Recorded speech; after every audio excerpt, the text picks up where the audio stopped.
Hello प्यारे बच्चों, आप सभी का स्वागत है बिहार बोर्ड डीजी के इस यूट्यूब ऑफिशियल चैनल पर। जैसा कि आपको पता है कि बिहार बोर्ड डीजी के द्वारा आप सभी का टेस्ट का सीरीज एक लिया जा रहा है, जिस सीरीज का सोशल साइंस का जो टेस्ट था ये तीसरा टेस्ट था। इस तीसरे टेस्ट का आज हम लोग डिस्कशन करेंगे। ठीक है। सबसे पहले इस डिस्कशन में हम लोग ऑब्जेक्टिव को लेंगे।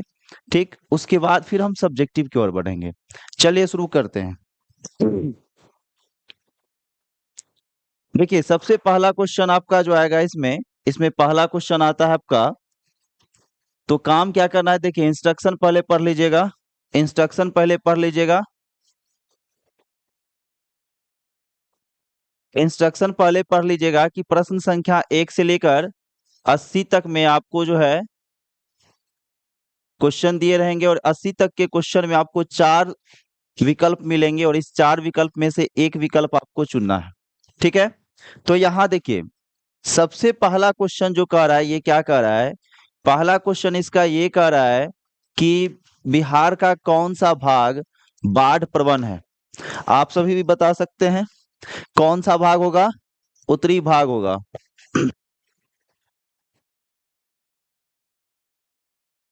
बिहार का कौन सा भाग सर्वाधिक बाढ़ प्रवण है? उत्तरी भाग हो जाएगा। और अगर पूछा जाए कि बिहार का कौन सा भाग सर्वाधिक सूखा है, ध्यान रखिएगा, अगर सूखा पूछा जाए तो कौन सा होगा? दक्षिणी हो जाएगा। ठीक है। चलिए दूसरे क्वेश्चन की ओर बढ़ते हैं। दूसरा क्वेश्चन है यहाँ पर, ये भी बहुत आसान क्वेश्चन है।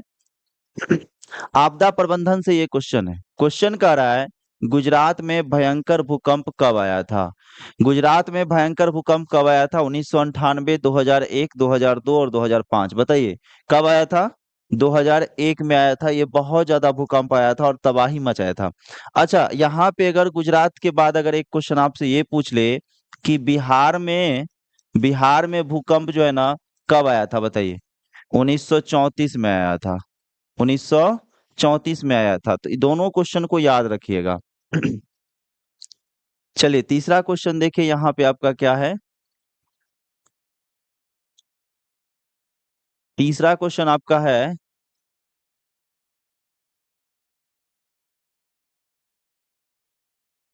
भूमिगत जल स्तर की गिरावट रोकने के लिए कौन सी योजना चलाई गई है? भूमिगत जल स्तर जो होता है उसका गिरावट को रोकने के लिए कौन सा योजना चलाया जाता है? तो वर्षा जल संग्रह। अच्छा, वर्षा जल संग्रह जो करते हैं तो कहाँ करते हैं? छत पर करते हैं। उसके बाद क्या, टंका बना के करते हैं। टंका किस राज्य में बनाया जाता है?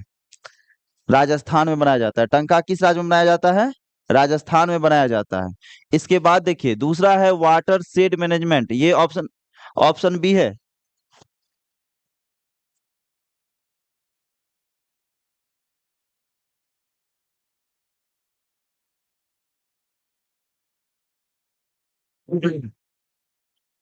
दूसरा है वाटर शेड मैनेजमेंट। इसके बाद है ड्रिप सिंचाई।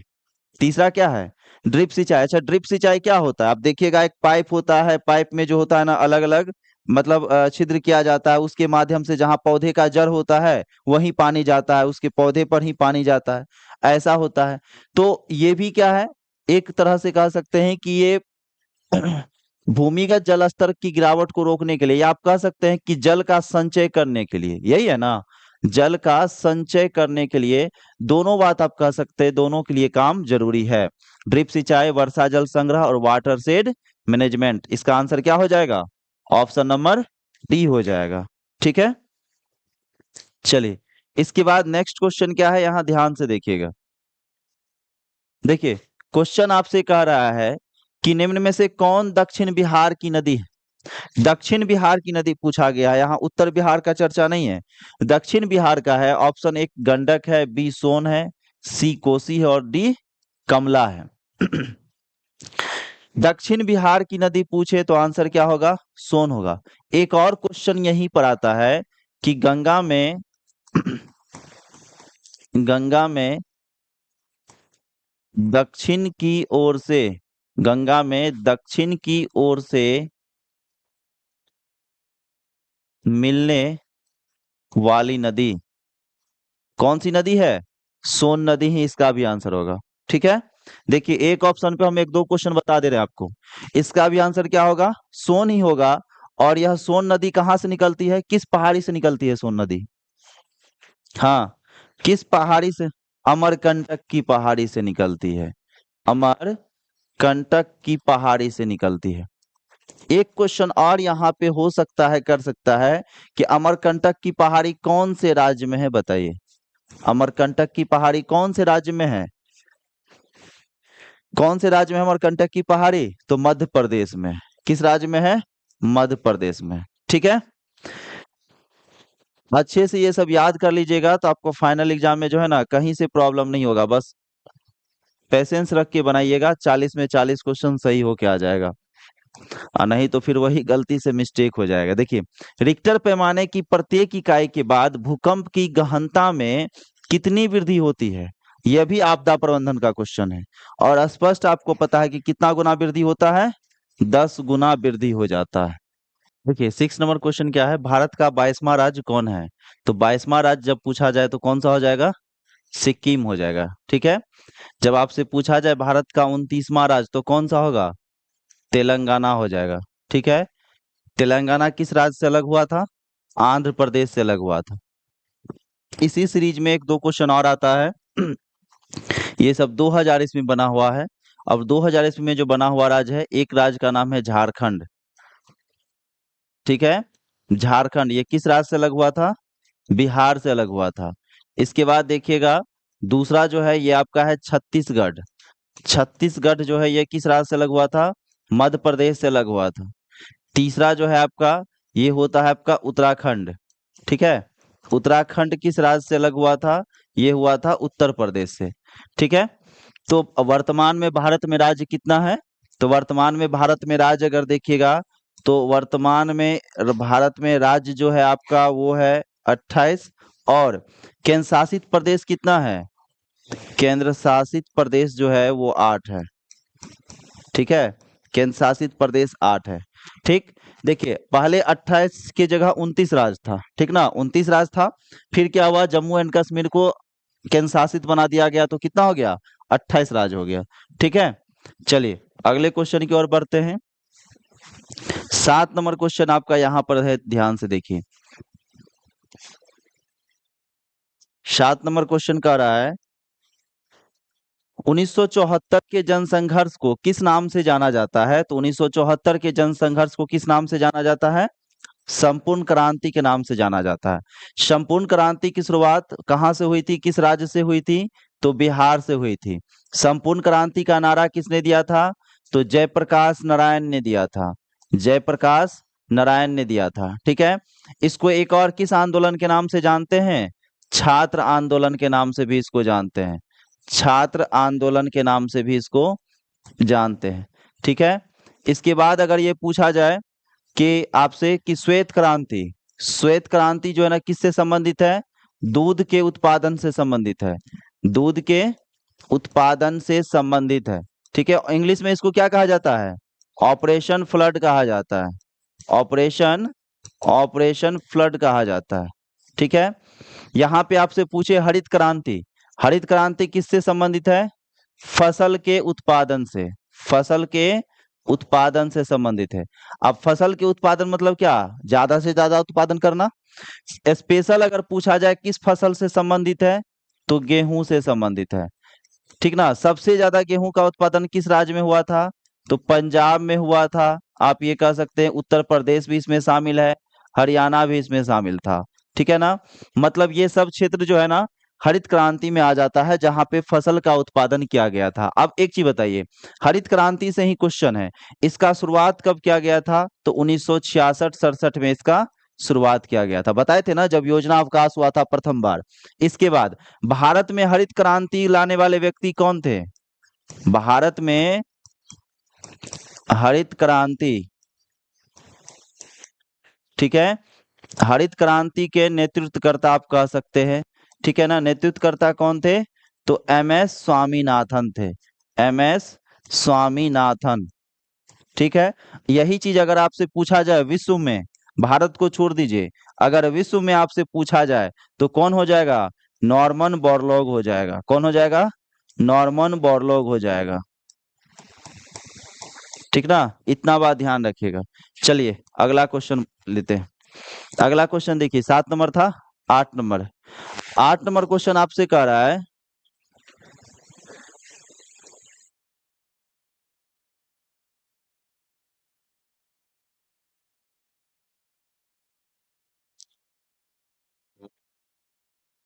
8 नंबर क्वेश्चन आपसे कह रहा है, मुद्रा बैंकिंग संचार जैसे मामले किस सूची में आते हैं? सबसे पहले ध्यान रखिएगा कि सूची होता क्या है। देखिए, सूची में ये ध्यान रखिएगा कि कितने प्रकार का सूची है, 3 प्रकार का सूची। एक का नाम क्या है? संघ सूची, एक का नाम है राज्य सूची, और एक का नाम है समवर्ती सूची। ठीक है ना? संघ सूची में कानून बनाने का अधिकार किसके पास है? केंद्र के पास। राज्य सूची में अधिकार किसके पास है? राज्य के पास। समवर्ती सूची में किसके पास है? केंद्र और राज्य दोनों के पास। ठीक ना? अब अगर आपसे यह पूछे कि सूची का जो है ना अनुसूची कौन है, क्योंकि सूची का अनुसूची पूछता है, तो अनुसूची कौन सा हो जाएगा? 7वां अनुसूची हो जाएगा। देखिए, केंद्र के पास जो है ना, चाहे बैंक का बात हो जाए, सेना का बात हो जाए, समझ गए, विदेश नीति का बात हो जाए, ये सब किसके पास है? केंद्र के पास है। और बहुत सारे मामले हैं, जैसे मुद्रा है, संचार है। राज्य के पास अगर बात हो जाएगा तो सबसे पहले पुलिस अगर लिखा रहे, सेना और पुलिस अलग होता है, ध्यान रखिएगा। ये किसका व्यवस्था है? राज्य का व्यवस्था है। ठीक है ना? स्वास्थ्य अगर लिखा रहे तो ये किसका हो जाएगा? राज्य का हो जाएगा। समवर्ती सूची ध्यान रखिएगा, ये शिक्षा में आ जाता है। ठीक ना? खासकर शिक्षा में। अगर समवर्ती आपको ऑप्शन न दे तो कहीं कहीं देखिएगा यह भी मिल जाएगा कि समवर्ती किसका है? संघ का भी है। ठीक है, तो इसका आंसर क्या हो जाएगा आपका? संघ सूची हो जाता है। सॉरी, कहीं कहीं आपको शिक्षा जो है ना इसमें मिल जाएगा, राज्य सूची के दायरे में आ जाता है, क्योंकि राज्य वाला ही काम ज्यादा करता है इसमें, तो राज्य सूची के दायरे में आपको मिलेगा। चलिए 8 के बाद 9 नंबर पर चलते हैं।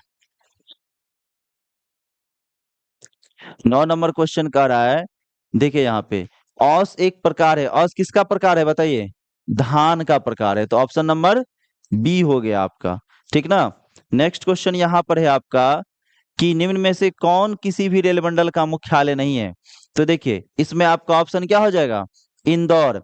इस क्वेश्चन को अगर आपके एग्जाम में आ भी जाए, तो अगर ये वाला आ जाए, हाजीपुर वाला आप लोग को याद होगा, हाजीपुर वाला याद होगा, दिल्ली वाला याद होगा, बाद बाकी अगर कोई ऑप्शन में रहे तो छूइएगा भी मत, छोड़ दीजिएगा।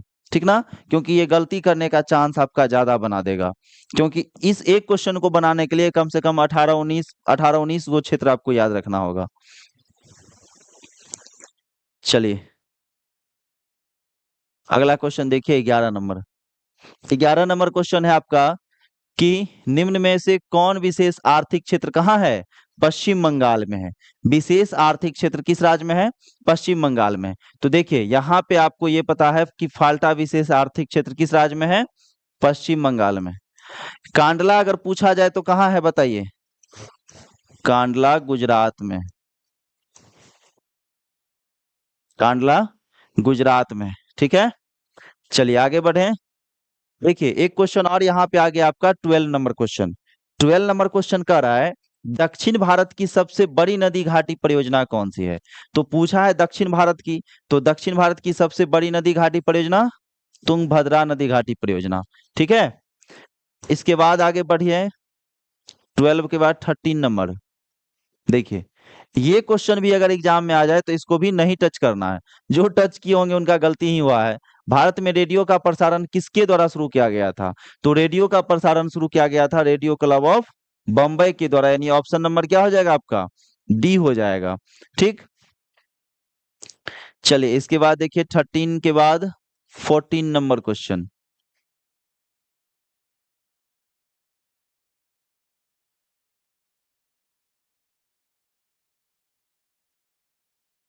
14 नंबर क्वेश्चन आपसे कह रहा है, पर्यावरण संरक्षण हेतु पहला विश्व शिखर सम्मेलन कब आयोजित हुआ था? तो पहला विश्व शिखर सम्मेलन पर्यावरण संरक्षण हेतु आयोजित हुआ था कब? 1992 में। अच्छा, 1972 में एक महत्वपूर्ण घटना हुआ है, बताइए क्या नाम है उसका? चिपको आंदोलन नाम है। चिपको आंदोलन नाम है।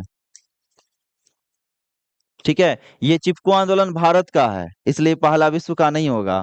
ये पहला कह रहा है किसका? विश्व का पहला कह रहा है ना, तो विश्व का पहला यहाँ हुआ था। ठीक, चलिए यहाँ देखिए, बिहार का कौन सा जिला जूट का सबसे बड़ा उत्पादक है ना? तो जूट का सबसे बड़ा उत्पादक में एक चीज ध्यान रखिएगा कि विश्व में सबसे पहले स्थान पे जूट उत्पादन में कौन सा देश आता है, बताइए? विश्व में पहला स्थान बांग्लादेश का है, ठीक है? पहला स्थान बांग्लादेश का है। इसके बाद देखिएगा, भारत में पहला स्थान किस राज्य का है, बताइए? भारत में पहला स्थान किस राज्य का है? वेस्ट बंगाल का है, ठीक है? इसके बाद अगर आपसे यहाँ पूछा जाए बिहार में, तो क्वेश्चन है ही कि बिहार का पहला जूट उत्पादन जिला कौन सा है? पूर्णिया है। यानी सबसे ज्यादा ज्यादा जो है ना यहाँ पर जूट का उत्पादन किया जाता है। इसके बाद देखिए, बहुत मजेदार क्वेश्चन आया है आपका। क्वेश्चन कह रहा है,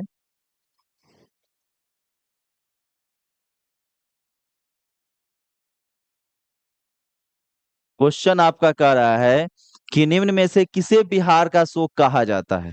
तो बिहार का शोक किस नदी को कहा जाता है? अगर फाइनल एग्जाम में ये क्वेश्चन किसी से गलत हो गया तो उम्मीद मत करिएगा कि आप 70-80 जा रहे हैं, ये उम्मीद छोड़ दीजिएगा। आप उम्मीद बस इतना करिएगा कि आप 70 से नीचे 60 या 60 से नीचे भी आप पैक हो सकते हैं। समझ गए? अगर ये सब क्वेश्चन एग्जाम में गलत हो गया तो फाइनली बता रहे हैं। हाँ, हाँ, तो जब कोसी वाला आंसर आपका गलत हो जाएगा, इसका मतलब है कि ऑब्जेक्टिव आप 25 पे आ रहे हैं। प्रैक्टिकल कितना देगा? 17, 18, 19 देगा। 40 पहुंचे, उसके बाद क्या 15? जब कोसी गलत हो गया तो कोसी आपको तो आंसर दे देगा। बच भी जाइएगा तो एक समय बाढ़ आएगा, लेके भाग जाएगा।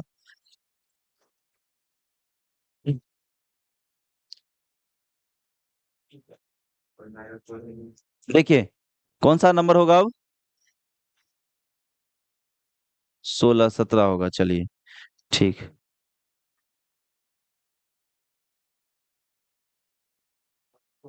देखिए, संविधान की 12वीं अनुसूची का संबंध किससे है?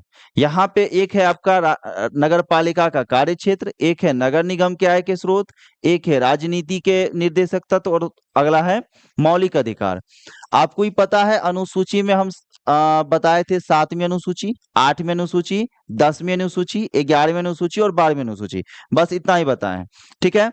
12वीं अनुसूची किससे है? नगर पालिका के कार्य क्षेत्र से है, और इसी नगर पालिका में सब आ जाता है। उसका आय का स्रोत हो ना हो, ये रहे वो रहे, सारा चीज उसी में इंक्लूड हो जाता है। अच्छा बताइए, 10वीं अनुसूची किससे संबंधित है?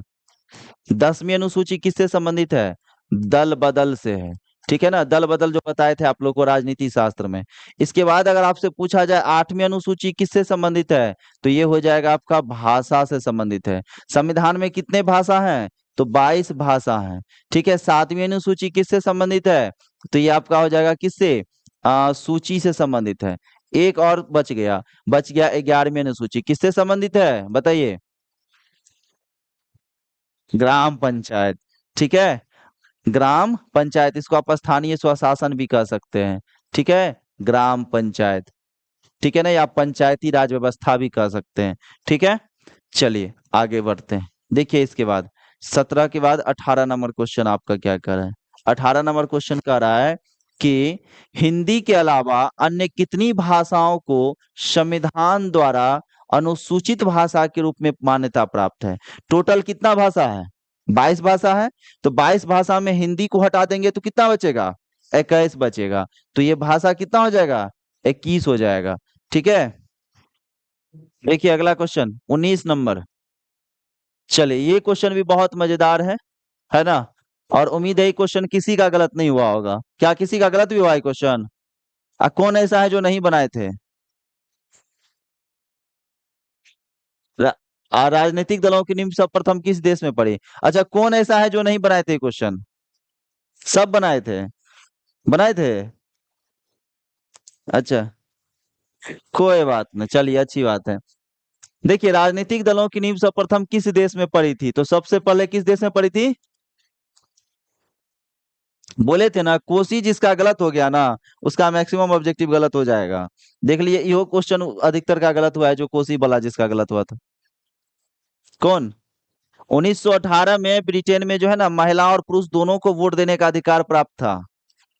उससे पहले ही राजनीतिक दल का नींव पड़ गया था वहां।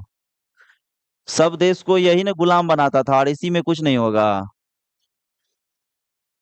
चले यहाँ देखिए, देखिए ये क्वेश्चन भी बहुत मजेदार है। नर्मदा घाटी परियोजना का संबंध किन राज्यों से है? कभी कभी यहाँ पे आपको दे देगा नर्मदा नदी के जल का विवाद किन राज्यों के बीच है। तो पहले विवाद था, लेकिन अब कुछ हद तक इसका निपटारा हो गया है, ठीक है ना। तो कह रहा है नर्मदा घाटी परियोजना का संबंध किस राज्यों से है। तो देखिए कौन सा राज्य हो जाएगा, गुजरात, महाराष्ट्र, मध्य प्रदेश, यानी ऑप्शन नंबर सी आपका हो जाएगा। आपको पता है इसी नर्मदा घाटी के बगल में, यानी नर्मदा नदी के बगल में एक मूर्ति बना हुआ है सरदार पटेल के, स्टेच्यू ऑफ यूनिटी जिसका नाम है। आ? लिबर्टी भारत में है। यूनिटी एकता का प्रतीक है सरदार पटेल, समझ गए, इसलिए उनको यूनिटी कहा जाता है। लिबर्टी भारत में नहीं, अमेरिका में है, ठीक है। स्टेच्यू ऑफ लिबर्टी है अमेरिका में है, वो सही बताया, ऐसे करके मसाल लिए हुए हाथ में है ना। और ये एकता पुरुष के नाम से जाने जाते हैं सरदार पटेल, ठीक। चलिए आगे बढ़ते हैं। इसके बाद देखिए क्या जी, हाँ। ये नींद में है अभी। देखिए वेस्ट इंडीज संघ की स्थापना कब हुई थी। ये देखिए होता क्या है कि वेस्ट इंडीज कोई एक स्पष्ट देश नहीं है, स्पेशल देश नहीं, जैसे हम लोग क्रिकेट में देखते हैं ना, वेस्ट इंडीज देश आया खेलने। तो वेस्ट इंडीज एक अलग देश नहीं है, जैसे भारत देश है, पाकिस्तान देश, वैसे नहीं है।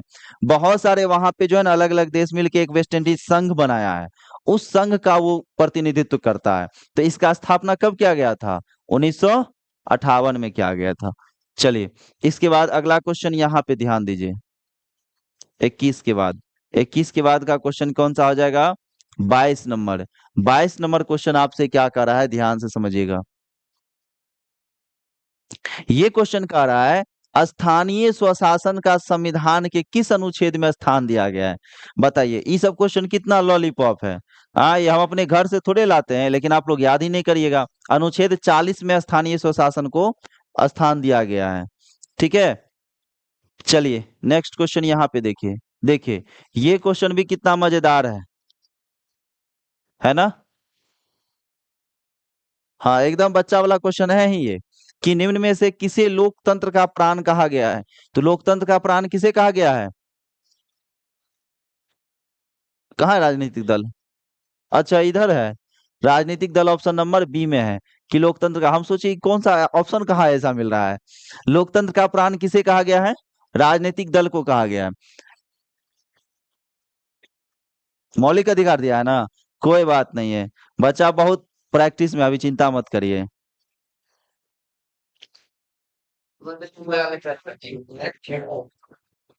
चलिए कोई बात नहीं है। यहाँ देखिए निम्न में से कहाँ एकात्मक शासन व्यवस्था है। मतलब जो चार ऑप्शन आपको दिया हुआ है ना, इस चार ऑप्शन में से किस ऑप्शन में कह रहा है कि एकात्मक शासन व्यवस्था है, बताइए।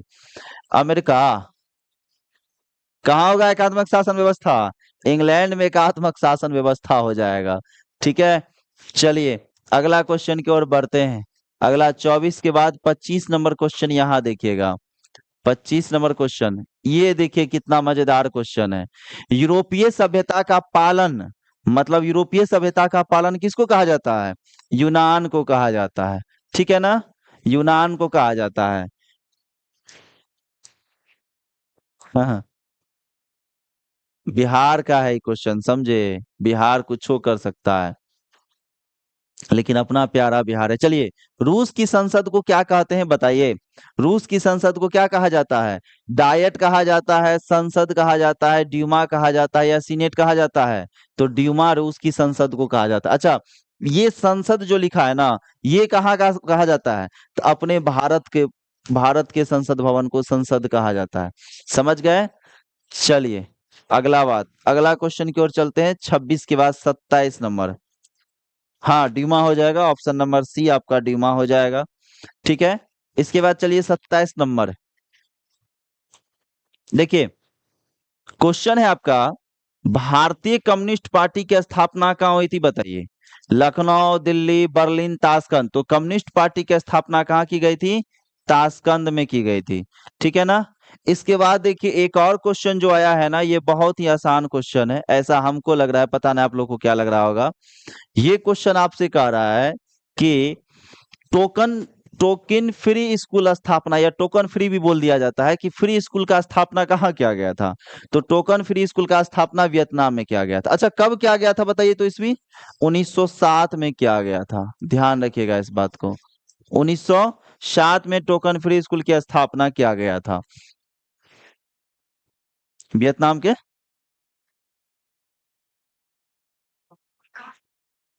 वो नहीं ध्यान में है, लेकिन ये था कि वहां टोकन फ्री स्कूल की स्थापना 1907 में किया गया था। ठीक है, देख लीजिएगा वो आशीष जो बोले। देखिए, अब यहाँ पे है इल्बर्ट बिल, किसके शासनकाल में पारित हुआ था बताइए? इल्बर्ट बिल किसके शासनकाल में पारित हुआ था? रिपन के शासनकाल में पारित हुआ था। अच्छा, इल्बर्ट ये लिट्टन के शासनकाल का एक महत्वपूर्ण घटना बताइए। लिट्टन के शासनकाल का महत्वपूर्ण घटना, वर्नाकुलर प्रेस एक्ट कब आया था? 1878 में। लॉर्ड कर्जन के शासन का एक महत्वपूर्ण घटना बताइए। बंगाल विभाजन कब हुआ था? 1905 में हुआ था। डलहौजी के शासनकाल का एक महत्वपूर्ण घटना बताइए। रेलगाड़ी का शुरुआत हुआ था, इसके बाद पोस्ट ऑफिस का शुरुआत हुआ था, और इसके बाद बिजली का शुरुआत हुआ था। समझ गए? ये सब कहा जाता है। तो हमारा यहाँ पे इल्बर्ट बिल क्या हो जाएगा? लॉर्ड रिपन के शासनकाल में हुआ था। इसके अंतर्गत, इल्बर्ट बिल के अंतर्गत जो था ना, न्याय प्रक्रिया पे सवाल उठाया गया था, न्यायालय व्यवस्था पे सवाल उठाया गया था। ठीक है, हाँ। चलिए अगला क्वेश्चन यहाँ देखिए, अगला क्वेश्चन है आपका, चलिए ये भी क्वेश्चन आ गया आप लोग के पाले का। ठीक ना, आप लोग के पाले का क्वेश्चन आ गया। क्वेश्चन है असहयोग आंदोलन का प्रस्ताव, देखिए प्रस्ताव लिखा हुआ है, किस अधिवेशन में स्वीकार कर लिया गया था, ये बात आपसे पूछा गया है। सबसे पहले ध्यान देखिएगा, दो ऑप्शन तो आपका पूर्णतः कट जाएगा। कौन कौन? असहयोग आंदोलन जब भी बात किया जाएगा तो आपको इतना तो पता है कि कलकत्ता और नागपुर, बाद बाकी जो है वो बाद की बात है। इतना तो पता है ना कि असहयोग आंदोलन में दो अधिवेशन हुआ था, जहां एक कलकत्ता का चर्चा और एक नागपुर का चर्चा है। देखिए, अगर कंफ्यूजन भी रहता है ना, तो उस स्थिति में आप कैसे ऑप्शन को सही कर सकते हैं, ये बात ध्यान से देखिए। अगर हमको यह दोनों ऑप्शन दिया रहता, तब हम थोड़ा सा दिमाग लगाते, अच्छा पुष्टि किया गया है, स्वीकार किया गया है, प्रस्ताव किया गया है, क्या किया गया है, नहीं किया गया है, वो बाद की बात है।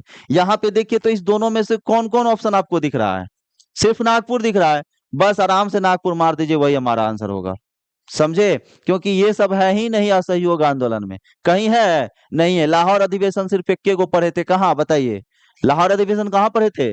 पूर्ण स्वराज की जब बात हुई थी, 1929 ईस्वी का जब बात हुआ था, वहां पर लाहौर अधिवेशन पढ़े थे। आया समझ में? तो कभी कभी क्या होता है, क्वेश्चन आपको कुछ ऐसा दे देगा ना, कि जैसे यहाँ स्वीकार लिखा होगा तो किसी के मन में आया होगा, अवसर तो बताए थे प्रस्ताव का पुष्टि हुआ है, पारित हुआ है, स्वीकार तो बतेबे नहीं किए थे। लेकिन यहाँ पे ध्यान दीजिए, ये तो पता है ना कि कलकत्ता और नागपुर दो ही को आता है। 1920 कलकत्ता और 1920 नागपुर, एक सितंबर अधिवेशन है और एक दिसंबर अधिवेशन। तो सितंबर अधिवेशन और दिसंबर अधिवेशन कलकत्ता नागपुर है, लेकिन उस दो में से स्पष्ट हमको सिर्फ एक अधिवेशन का नाम जगह दिया हुआ है, तो क्यों हम ज्यादा दिमाग लगाए, हमारा आंसर सीधा ए हो जाएगा। ठीक है, चलिए नेक्स्ट क्वेश्चन यहाँ ध्यान से देखिए।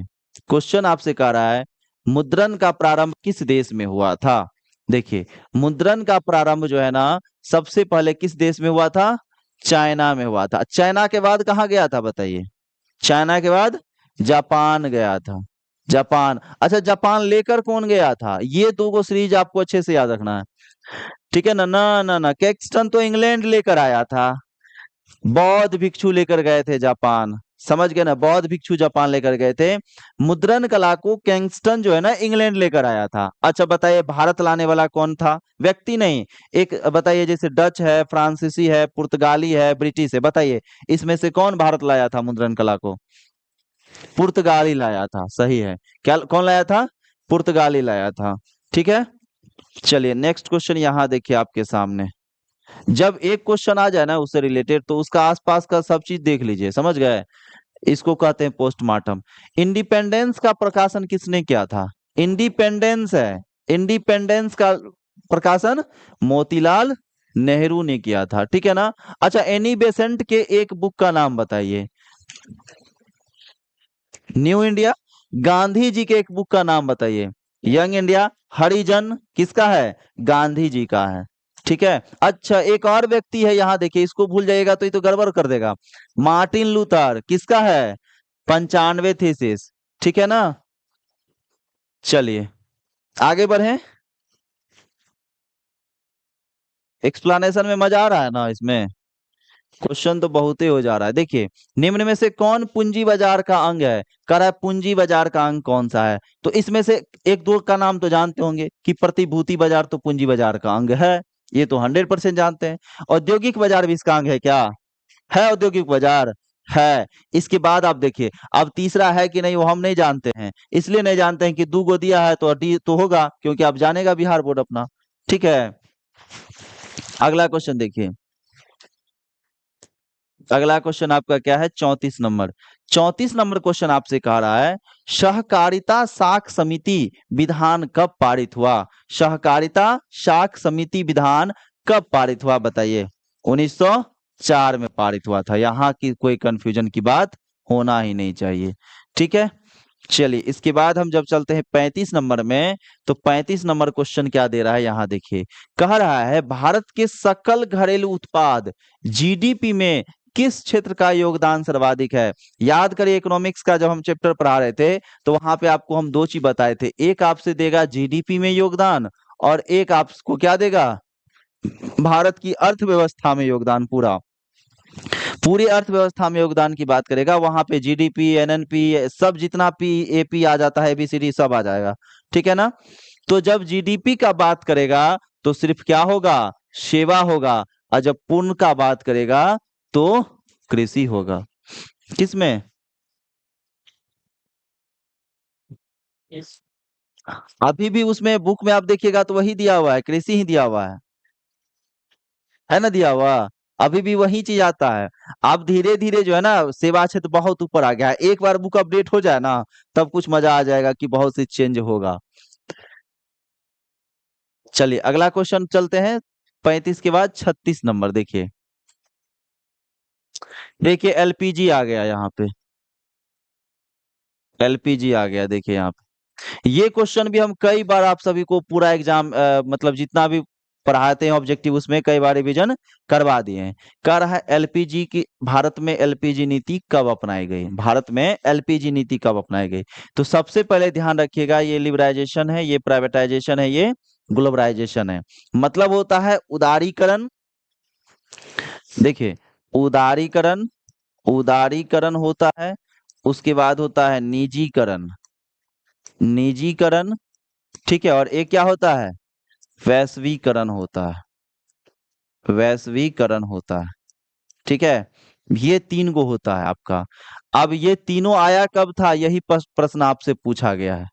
कभी कभी यह भी पूछ लेता है कि भारत की नई आर्थिक नीति में निम्नलिखित में से किसको शामिल किया जाता है, तो तीनों को शामिल किया जाता है। या पूछ लेता है कि नई आर्थिक नीति में निम्नलिखित में से किसको शामिल नहीं किया जाता है, फिर भी यहाँ पे आता है। हाँ, एक और उसमें ऑप्शन, एक फिक्स ऑप्शन उसका क्या हुआ है, उसका ऑप्शन क्या हुआ है? राष्ट्रीयकरण। और कुछ देता ही नहीं है। कारण क्या है जानते हैं? देखिए कारण इसके पीछे का स्पष्ट है कि यहाँ पर भी देखिएगा ना, यहाँ देखिए, यहाँ भी करण है, यहाँ भी करण है, यहाँ भी करण है, इसलिए इसी को दे देता है राष्ट्रीयकरण है। समझ गए? यही कारण जो है वो खासकर ये चीजें देता है।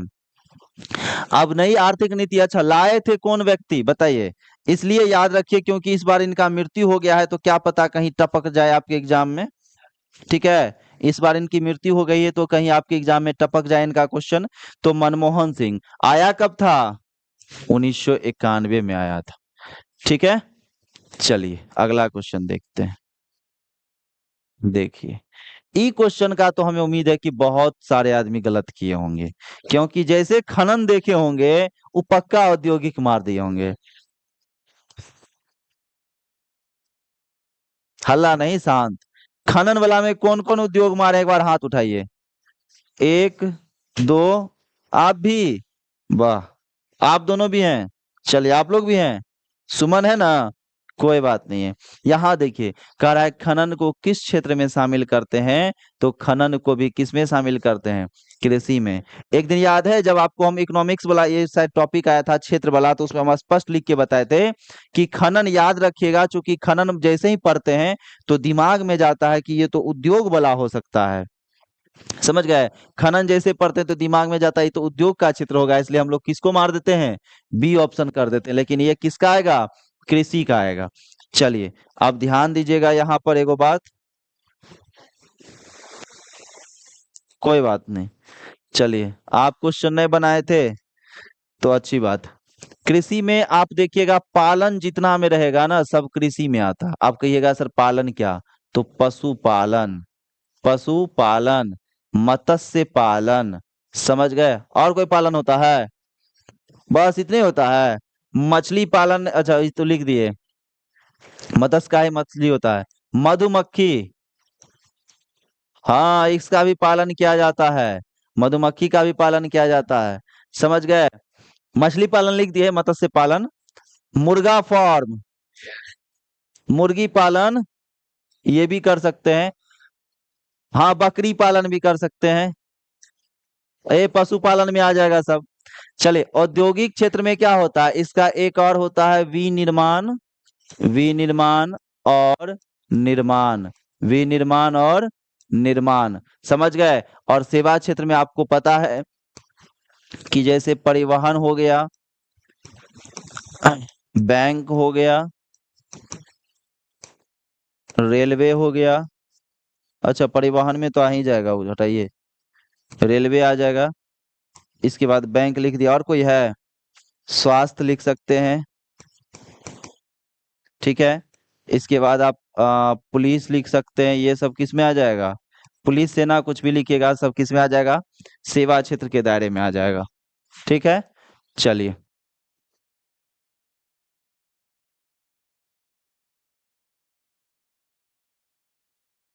देखिए यहाँ क्वेश्चन कह रहा है व्यापारिक बैंक का एजेंसी कार्य क्या है बताइए। ऋण देना, प्रतिभूतियों का क्रय विक्रय करना, लॉकर सुविधा देना, या फिर जमा स्वीकार करना। तो व्यापारिक बैंक के एजेंसी का कार्य क्या होता है, ये क्वेश्चन कौन कौन बनाए थे एक बार बताइए तो। अच्छा कौन कौन एग्जाम में बनाए बताइए ना, टेस्ट में कौन कौन बताए। एक दो तीन चार पाँच छः, अच्छा तो किसका किसका सही हुआ है, जो जो बनाया उसमें बताइए। ऑप्शन बी होगा सही, किसका किसका हुआ, आप दोनों का सही हुआ है, आप लोग का, आपका भी हुआ है। चलिए ओ, चलिए कोई बात नहीं, लेकिन नहीं बनाइएगा ये सब क्वेश्चन, ठीक है, क्योंकि ये सब क्वेश्चन जो है ना थोड़ा ज्यादा आ जाता है कि आपको गलत की दिशा की ओर लेके चल जाएगा। गांव समय देखते होंगे कभी, गांव में या कहीं भी रहते होंगे तो मम्मी पापा कभी कभी कहते होंगे ये लड़का बदमाश है, समझ गया, इसके साथ मत जाना कहीं घूमने उन्हें, भाग जाएगा। बस उसी तरह ही सब क्वेश्चन होता है, उस सब क्वेश्चन को टच मत करिएगा नहीं तो बर्बाद हो जाइएगा। देखिए सहकारिता का मूल तत्व क्या है, सहकारिता, सहकारिता मतलब होता है आपसी सहयोग तो होता ही है, ठीक है। उसके बाद वो कुछ होगा, क्या होगा बताइए, आपसी सहयोग तो होगा ना। इसके बाद क्या, स्वैच्छिक सदस्यता भी होगा।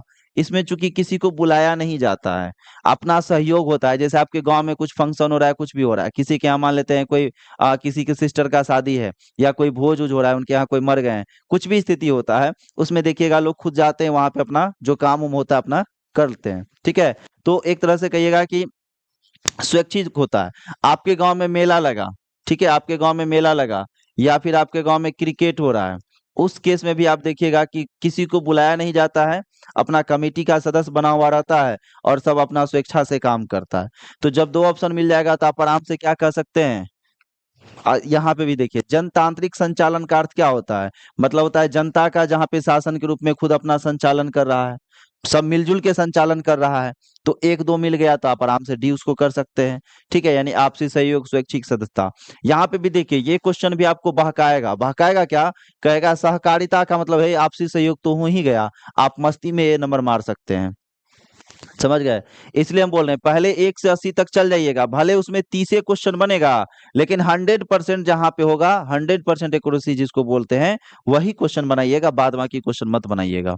ठीक है? फिर दोबारा देखा जाएगा, क्या होता है, नहीं होता है। ठीक है? देखिए, निम्न में से किसके द्वारा पूंजी निर्माण होता है? किसके द्वारा पूंजी निर्माण होता है? उपभोग से कभी पूंजी निर्माण होगा? पापा कमा के आएंगे, बेटा जाके उड़ा देगा, वो कहीं पूंजी निर्माण करेगा? विनिमय से पूंजी निर्माण होगा? कहियो विनिमय से पूंजी निर्माण नहीं होगा। बचत से पूंजी निर्माण होता है? कितनों पैसा जमा करके घर में रख दीजिएगा और बढ़ जाएगा? जब तक आप इन्वेस्ट नहीं करिएगा, इन्वेस्टमेंट नहीं करिएगा, तब तक आपका पूंजी निर्माण नहीं होगा। समझ गए? अब इस इन्वेस्टमेंट का मतलब ये नहीं कि जाके एगो बाइक खरीद लिए 2 लाख का। समझ गए ना? ये इन्वेस्टमेंट का मतलब नहीं होता है। इन्वेस्टमेंट का अर्थ है कि आप कोई बिजनेस करिए, कोई व्यापार करिए, समझ गए, कहीं पैसा लगाइए, उसके बाद का बात। चलिए, 40 नंबर तक आपका यहाँ पे पूरा हो गया है। देखिए, 41 नंबर क्वेश्चन भी बहुत मजेदार है। करा है, निम्न में से किसकी नियुक्ति राज्य सरकार करती है? किसकी नियुक्ति राज्य सरकार करती है? आप लोग को हम बताए थे कि जितना भी चुनाव होता है ना, चुनाव के माध्यम से हम बहुत सारे लोगों को जो चुनते हैं, समझ गए ना, वो नियुक्ति नहीं होता है, वो प्रतिनिधित्व की बात की जाती है। ठीक ना? राज्य सरकार जब किसी को किसी क्षेत्र में भेजता है तो वो नियुक्त करता है। ठीक? अब जब नियुक्त करेगा तो देखिए, महापौर को नियुक्त करेगा, इसको तो हम लोग वोट देके चुनते हैं ना। मुखिया को नियुक्त करेगा राज्य सरकार, वोट देकर चुनते हैं। तो किसको नियुक्त करेगा? नगर आयुक्त को। जानते हैं इसमें भी बहुत सारे व्यक्ति क्या करते होंगे, जिसको पता नहीं होगा, जिसको पता नहीं होगा वो क्या करेगा, वो आराम से इनमें से सभी डाल देगा। है कोई इसमें से महानुभाव? देख लीजिए, वह पीछे में है। आप लोग कभी कभी कहते होंगे ना, सर आप कैसे जान लेते हैं? तो हमको पता होता है कहाँ आप गलती कर सकते हैं। ठीक है? हम पता होता है कि कहाँ आप गलत कर सकते हैं, और जानते हैं जब एग्जाम में क्वेश्चन दिया जाता है, चाहे किसी भी एग्जाम की बात हो जाए, ऑब्जेक्टिव खासकर जब होता है, तो उसको भी ये बात पता होता है कि कहाँ बच्चा गलत कर सकता है, और वही ऑप्शन आपको देगा। जब आप इससे भी ऊपर बढ़िएगा ना, 12th का एग्जाम, उससे ऊपर जाइएगा कोई एग्जाम सब में, तो वहां भी देखिएगा आपको कभी कभी इधर लास्ट में जो नहीं लिखा रहता है, नहीं मिलवे नहीं करेगा। यहाँ से यहाँ तक पढ़ लीजिएगा, नहीं नहीं देखे, उसके बाद बिना नहीं वाला एक ऑप्शन मार के बैठे, मजे आ गया। बाद में पता चला ले ये तो नहीं भी लिखा हुआ था इसमें। बस ऐसे ही करता है। एग्जाम में ऐसा कर देगा कि इतना लंबा क्वेश्चन दे देगा, नहीं लिखा रहेगा यहाँ पे अगले पेज, इसी लाइन में, नीचे वाले लाइन में नहीं है। नहीं, वो 4 को रहता है, वो अलग एग्जाम है 5-6 वाला, वो पीसीएस वाला में 5-6 होता है। समझ गए? तो इस तरह से देखिए, उनको पता है कि किस लेवल में आप गलती करते हैं, कौन से लेवल में कहाँ आप गलती कर सकते हैं। आप मैथ भी बनाते होंगे तो देखते होंगे, कुछ ऐसा ऑप्शन आ जाता है कि गलत भी करिएगा ना तो अच्छा, ये तो रहबे करेगा ऑप्शन में, मतलब आपका गलत भी कैलकुलेशन है तो ऑप्शन में रहेगा वो, और सही कैलकुलेशन है तो रहेगा ही। समझ गए? तो उस तरह से वो लोग कैलकुलेशन करके देखता है कि अच्छा, यहाँ से अगर बच्चा भाग के यहाँ पहुंचा तो ये ऑप्शन डाल देते हैं, यहाँ से अगर यहाँ पहुंचा तो ये ऑप्शन में डाल देते हैं। समझ गए? और तब उछलने लगते हैं कि मेरा तो सही होगा। अब यहाँ देखिए, नगर आयुक्त की नियुक्ति कौन करता है? सरकार। सचिव की नियुक्ति कौन करता है? सचिव की नियुक्ति कौन करेगा? सरकार करेंगे। न्याय सचिव की नियुक्ति कौन करेगा? न्याय सचिव की नियुक्ति सरकार। न्याय मित्र की नियुक्ति कौन करेगा? सरकार करेगा। कार्यपालक पदाधिकारी का नियुक्ति कौन करेगा? कार्यपालक पदाधिकारी का नियुक्ति कौन करेगा? हाँ, ये सब नौकरी हो गया, ये सब सरकार के द्वारा आता है। समझ गए? सब सरकार के द्वारा आता है। आप ध्यान दीजिएगा, जितना भी चीज के इलेक्शन इलेक्शन होता है ना, चुनाव होता है ना, उसका नियुक्ति नहीं होता है, उसको हम लोग इलेक्ट करते हैं। समझ गए? वोट के द्वारा इलेक्ट करते हैं। जैसे गांव में हो गया वार्ड सदस्य, पंच, सरपंच, समझ गए, मुखिया। उप मुखिया को हम लोग नहीं चुनते हैं, ध्यान रखिएगा। उप मुखिया को वार्ड सदस्य लोग चुनते हैं। ठीक ना? इसके बाद जिला परिषद, फिर प्रमुख को हम लोग नहीं चुनते हैं, समिति को हम लोग चुनते हैं। समझ गए? समिति अपने में से सबको प्रमुख एक बनाता है। ठीक ना। इसके बाद चले जाइएगा तो नगर नगर पंचायत में भी यही स्थिति होगा, नगर परिषद में भी यही होगा। वहां वार्ड पार्षद को हम लोग चुनते थे, अब क्या कर दिया, पहले वार्ड पार्षद के जो प्रमुख होते थे ना नगर परिषद में, उसको हम लोग नहीं सेलेक्ट करते थे, वो जो है ना जितने वार्ड पार्षद होते हैं वो चुनते थे। इस बार से वहां भी इलेक्शन कर दिया, ठीक है। मेयर भी पहले क्या होता था कि वैसे वो लोग चुन लेता था, अब मेयर के लिए भी क्या होने लगा है, इलेक्शन होने लगा है। मतलब मेयर और उप मेयर भी ये क्या है, सरकार के दायरे में नहीं आता है, ठीक है। तो ये देखिए मेयर है ना, समझ गए। चलिए आगे बढ़ते हैं। 41 के बाद 42 नंबर। देखिए मजेदार क्वेश्चन है, गठबंधन की सरकार बनाने की संभावना निम्न में से किस व्यवस्था में होती है बताइए। अच्छा, ई क्वेश्चन कौन कौन बनाए थे जो गलती हो गया, हाँ जो गलती हो गया, जो गलती हो गया, जो बनाया है गलती हो गया। चलिए बहुत अच्छा है। यहां देखिए ऑप्शन ए कह रहा है एक दलीय व्यवस्था, ऑप्शन है द्विदलीय व्यवस्था, ऑप्शन सी है बहुदलीय व्यवस्था। समझ गए। जब भी आपको गठबंधन की बात आएगा, गठबंधन की बात आएगा तो एक दल में कभी गठबंधन होगा, एक दल किसी से गठबंधन नहीं कर सकता है, नहीं होगा द्विदल में गठबंधन। जब दो दल में गठबंधन हो ही जाएगा तो फिर किसके लिए होगा वो चुनाव। अगर किसी देश में दुइये गो दल है, दोनों मिलिए के चुनाव लड़ रहा है, तो जनता के लिए कुछ मिला नहीं ना है, इसलिए नहीं हो सकता है। तो बहुदलीय व्यवस्था जो होता है ना, दो या दो से अधिक दलों के द्वारा होता है। अब देखिए अगर भारत में दो दल भी मिला तो गठबंधन कहलाएगा, कहीं से कोई डाउट नहीं है, लेकिन विपक्ष में भी तो बहुत सारे दल हैं, है कि नहीं है, इसलिए यहाँ पे वो गठबंधन की बात कर दिया जाएगा। लेकिन जहां दो ही दलीय व्यवस्था है, अमेरिका दो ही दल है, ब्रिटेन दो ही दल है, समझ गए। तो यहाँ पर गठबंधन का कोई उम्मीद नहीं रह सकता है। चाइना एक ही दल है ना, वहां भी कोई उम्मीद नहीं है गठबंधन का, लेकिन अपने भारत में बिना गठबंधन का कोई उम्मीद नहीं है। उस समय गठबंधन का कोई उम्मीद नहीं है, अब भारत में बिना गठबंधन का कोई उम्मीद नहीं है, समझ गए ना। तो ये बहुदलीय व्यवस्था हो जाएगा आपका ऑप्शन नंबर सी, ठीक है। चलिए 43 नंबर क्वेश्चन में चलते हैं। 43 नंबर क्वेश्चन आपसे कह रहा है कि निम्न में से क्या क्षेत्रवाद की भावना का एक कुपरिणाम है।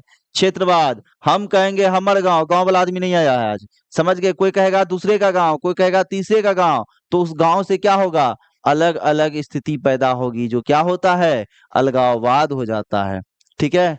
चलिए इसके बाद अगला क्वेश्चन 44, 44 नंबर क्वेश्चन देखिए। देखिए ये भी बहुत महत्वपूर्ण क्वेश्चन है, बताइए आप ही लोग इसका आंसर करिए। कह रहा है कार्यपालक पदाधिकारी की नियुक्ति कहाँ की जाती है, बताइए। कार्यपालक पदाधिकारी की नियुक्ति कहाँ की जाती है, बताइए। कोई कह रहे नगर निगम, कोई कह रहे नगर पंचायत, नगर पंचायत, ठीक है। नगर निगम में तो उसका होता है, तभी जो बताए थे, क्या नाम था, नहीं नहीं, अरे ये ऊपर ही तो बताए थे। नगर निगम में जो नियुक्ति किया जाता है वो नगर आयुक्त होते हैं, ठीक है। ये आपका हो जाएगा, किधर गया, नगर पंचायत, ठीक है। कार्यपालक पदाधिकारी की नियुक्ति। चलिए अगला क्वेश्चन यहाँ देखिए, अगला क्वेश्चन यहाँ पे है कि निम्न में से कहाँ,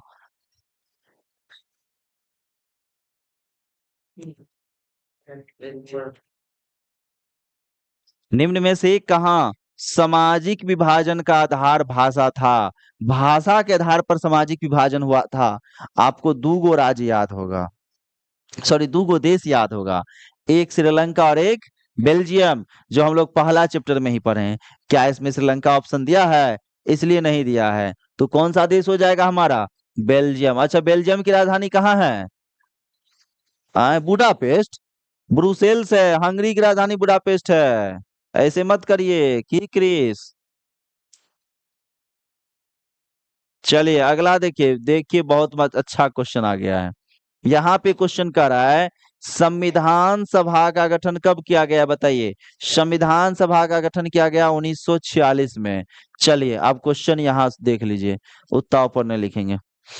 बताइए अस्थाई अध्यक्ष कौन थे,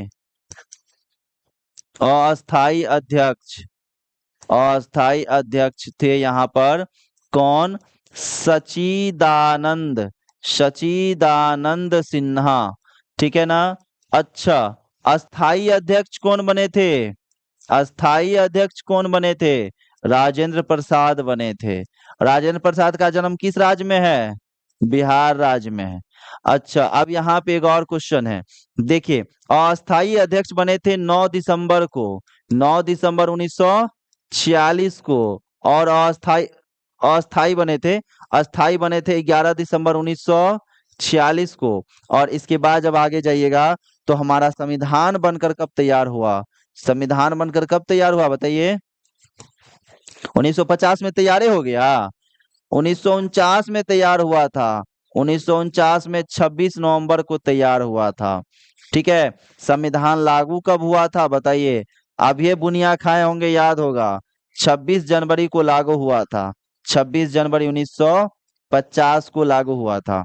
इसके बाद संविधान बनने में लगा था कितना दिन? तो 2 साल, 11 महीना और 18 दिन लगा था। ठीक है, इतना बात जरूर ध्यान रखिएगा। ठीक है ना। संविधान सभा का गठन 1946 में किया गया था, समझ गए? चलिए, इसके बाद हम आगे बढ़ते हैं। और जैसे आगे बढ़ते हैं 46 के बाद 47 नंबर क्वेश्चन में आते हैं। देखिए, यहाँ गांधी जी आ गए। आहा, मजेदार क्वेश्चन है। देखिए, योजना आयोग का गठन कब हुआ बताइए? ई क्वेश्चन किसका किसका गलती हुआ बताइए? किसका किसका गलती हुआ है? अच्छा, चलिए, 1950। 1950 कब हुआ था? 15 मार्च 1950 में हुआ था। अब यहाँ पे देखिए, बहुत अच्छा, इसी की जगह पे एक और आयोग आ गया है। क्या नाम है? नीति आयोग नाम है। नीति आयोग का स्थापना कब हुआ था?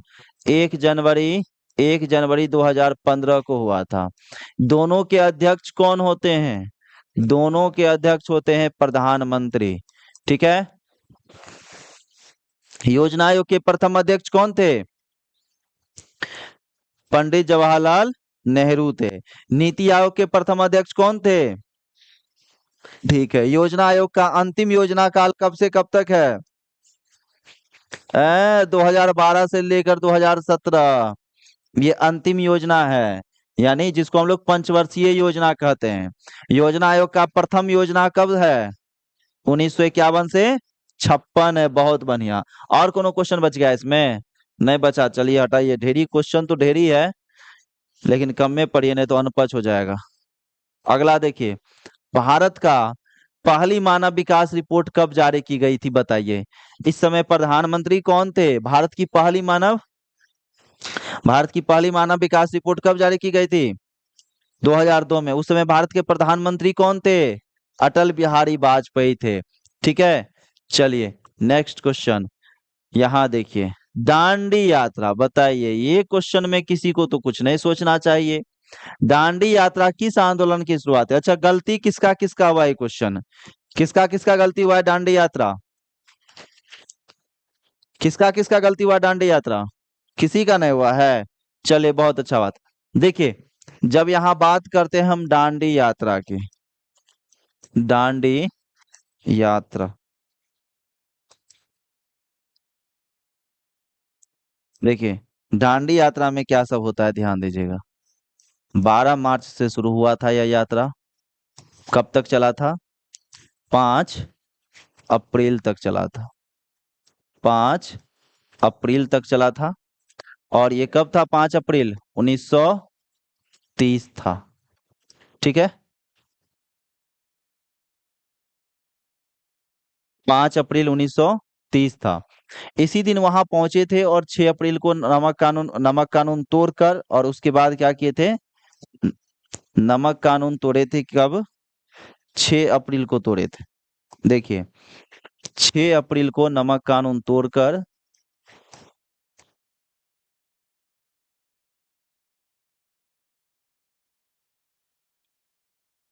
नमक कानून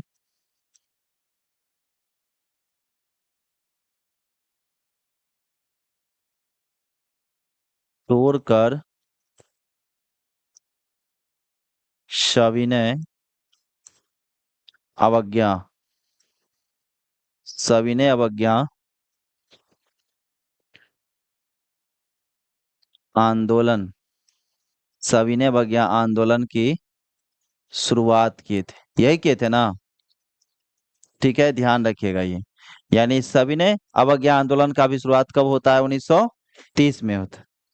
किलोमीटर देखिए स्पष्ट है, 240 250 ऐसे ऐसे करके दिया रहेगा, समझ गए? तो अलग अलग रहेगा, 240 250 के बीच में जो मिल जाएगा मार दीजिएगा, नहीं तो छोड़ दीजिएगा। ठीक है, आगे देखिएगा। इसके बाद 12 मार्च से 5 अप्रैल हो गया। आगे देखिए, इसमें दांडी यात्रा में कितने व्यक्ति शामिल थे? तो 78 व्यक्ति शामिल थे, जिसमें एक गांधी जी और एक सरोजनी नायडू। तो टोटल कितना हो जाता है? 80। अच्छा, दांडी यात्रा शुरू कहाँ से हुआ था? साबरमती के जगह से, साबरमती। ठीक है, साबरमती आश्रम से दांडी तक चला था, ठीक ना? और कुछ बचा है इसमें? इसमें और कुछ बचा है, बताइए। वायसराय कौन होंगे इस समय? वायसराय कौन होंगे इस समय? तो इस समय वायसराय इरविन होंगे, इरविन इस समय वायसराय होंगे। अब एक और बात ध्यान रखिएगा, सविनय अवज्ञा आंदोलन जब 6 अप्रैल को शुरू हो गया था, तो मतलब है कि 1930 से शुरू हो गया, और इसी समय होता है गोलमेज सम्मेलन, होता है ना? गोलमेज सम्मेलन शुरू होता है। तो गोलमेज सम्मेलन भी 3 गो होता है। पहला गोलमेज सम्मेलन 30, दूसरा 31, तीसरा 32। गांधी जी किस में भाग लिए थे? महात्मा गांधी यहाँ भाग लिए थे, और गांधी जी को भाग लेने के कारण ये कहा जाता है कि इस गोलमेज सम्मेलन में भारतीय राष्ट्रीय कांग्रेस भाग लिया है, यही ना कहा जाता है। यानी 1931 वाला गोलमेज सम्मेलन में, इसी के बीच में एगो समझौता होता है गांधी जी के साथ, गांधी जी प्लस इरविन, होता है ना? अच्छा बताइए, इस समझौता को किस नाम से जानते हैं? दिल्ली समझौता के नाम से जानते हैं, दिल्ली समझौता के नाम से इसको जानते हैं। एक और नाम इसका है, क्या नाम बताइए तो? गांधी इरविन के साथ यहाँ पे वो इंग्लिश का वर्ड लग जाता है, पैक्ट, ठीक ना? इसी को कहते। अच्छा, हुआ कब था, कितने ईस्वी में? 31 में हुआ था। कब हुआ था? ये 31 में हुआ था। देखिए, याद करने का तरीका बताते हैं। यही समझौता हुआ था जिसके बाद अपना असहयोग आंदोलन को गांधी सविनय अवज्ञा आंदोलन को रोक दिए थे, 1931 में गए थे कहाँ? गोलमेज में भाग लेने, समझ गए? तो 1931 में हुआ था। यहां तक कोई दिक्कत नहीं होगा? चलिए आगे बढ़ते हैं। यहाँ देखिए, यहाँ तक समझ में आ गया ना? अभी सबसे क्वेश्चन छोड़िएगा ना, समझ गए? तो हम तो कहेंगे उधर की रोनाला में रुक जाइएगा, फिर आइएगा नहीं मेरे पास। हाँ, कोनो नाला में रुक जाइएगा, कहीं घर उर मत जाइएगा। हाँ, महाकुंभ हो नहीं जाइएगा, नाला में चल जाइएगा। देखिए, निम्न में से किस बैंक की स्थापना पहले हुई है? तो ध्यान रखिए, सबसे पहले अपन भारत में जो बैंक आया था, पंजाब नेशनल बैंक आया था। सब बहुत पहले का बैंक है, पीएनबी का। हाँ, पीएनबी बैंक सबसे पहले। अब एक और बात ध्यान रखिए, अगर याद रह गया तो सही है, अच्छा है, ना याद रहा तो और अच्छा है। इस सब बैंक को यादो करने का कोशिश अभी आप मत करिएगा, ठीक है? क्योंकि नया नया चीज है। बस आप आरबीआई को स्थापना याद रखिए, बाद बाकी काम तमाम है। पूछ लिया तो छोड़ देंगे। 80 गो में हमको 40 गो बनाना है, ऐसा थोड़े है। 80 में 40 बनाना है, ऐसा थोड़े है कि 50 में 40 बनाना है। 10 क्वेश्चन छूट गया तो बहुत बड़का दिक्कत हो जाएगा।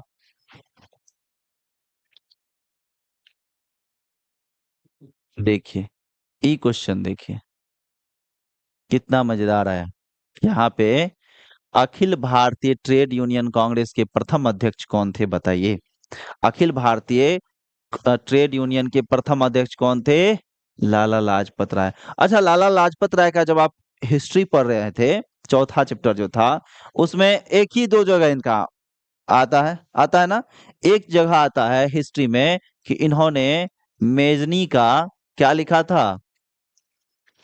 हाँ, इसके बाद देखिए, मेजनी और गैरी बाल्डी, गैरी बाल्डी, ठीक है, इसका जिमनी लिखे थे।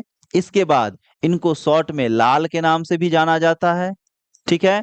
और उसके बाद साइमन कमीशन का विरोध करते हुए इनका सर फूटा था और उसी में घायल हुए थे। उसके बाद इनकी मृत्यु हो जाती है। मृत्यु का स्पष्ट प्रमाण नहीं मिलता है कि किस तिथि को हुआ था, कब हुआ था, लेकिन ऐसा कहा जाता है कि साइमन कमीशन का ही विरोध करते समय इनका मृत्यु हो गया था, ठीक है।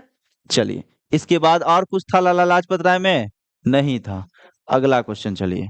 हाँ, गरम दल के नेता थे ये, गरम दल के नेता थे लाला लाजपत राय।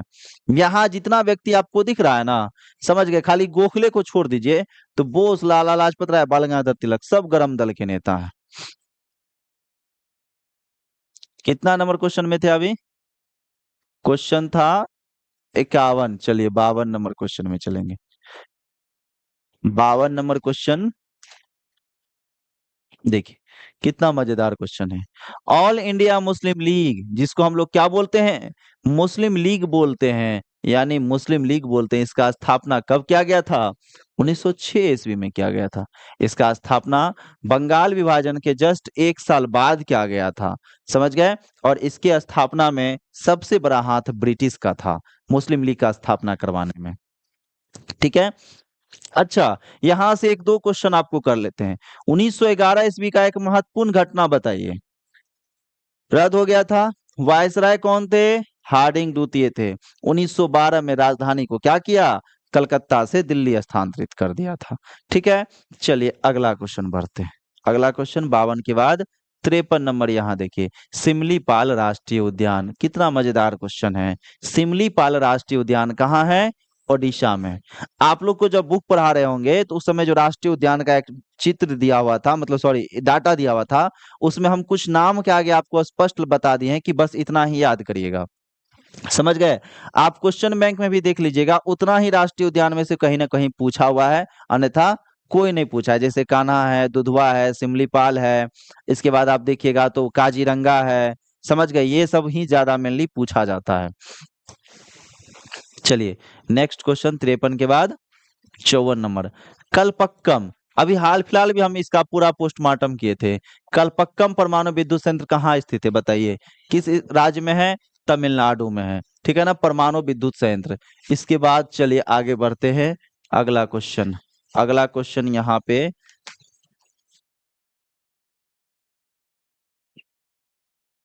देखिए, निम्न में से कौन पतन पूर्वी तट पर स्थित नहीं है? कहाँ का बात किया गया है? पूर्वी तट पर। भारत के मैप को ऐसे करके देखिए, तब आपको पता चलेगा इधर वाला तट कौन सा है, पश्चिमी है, और इधर वाला तट पूर्वी तट है, ठीक है। तो यहाँ देखिए, ये जो केरल है ना, और इसके बाद ये कौन सा है? तमिलनाडु है। तो पूर्वी तट की अगर बात किया गया है तो सबसे पहले तूतीकोरिन कहाँ है? तूतीकोरिन कहाँ है? तमिलनाडु में है, ठीक है, तमिलनाडु में है, ठीक है। इसके बाद मार्मा गोवा कहाँ है? गोवा में है, ठीक है। इसके बाद ध्यान दीजिए, पारादीप कहाँ है? उड़ीसा में है, ठीक है। और विशाखापत्तनम कहाँ है? आंध्र प्रदेश में है। अब यहाँ पे देखिए तो कौन सा ऐसा राज्य है जो पूर्वी तट पर स्थित नहीं है? तो देखिएगा, गोवा जो है ये पश्चिमी तट पर स्थित है, मतलब इस साइड से स्थित है। तो हमारा आंसर भी क्या हो जाएगा? मार्मा गोवा गाओ। अगला क्वेश्चन देखिए 56 नंबर। 56 नंबर क्वेश्चन कह रहा है कि निम्न में से कौन मृदा का निर्माण का कारक है? मतलब मृदा निर्माण में कौन सा कारक सहायक होता है? जलवायु तो होता ही है।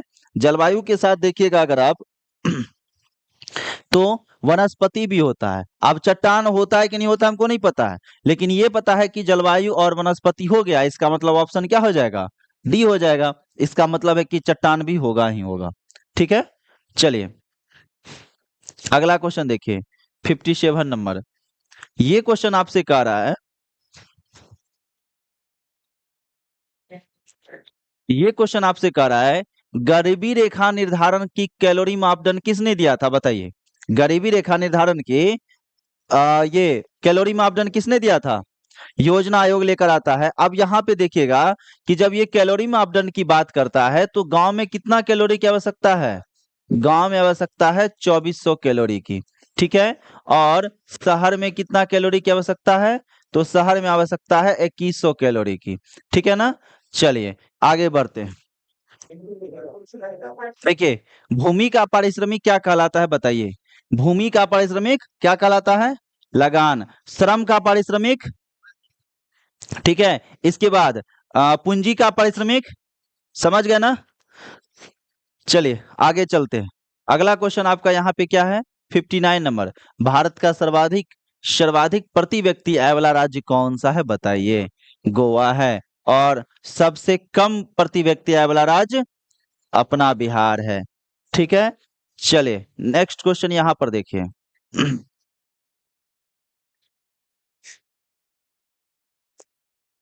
अगला क्वेश्चन 60 नंबर है। देश की सीमा के अंदर एक वर्ष में उत्पादित सभी अंतिम वस्तुओं एवं सेवाओं का मौद्रिक मूल्य क्या कहलाता है, बताइए।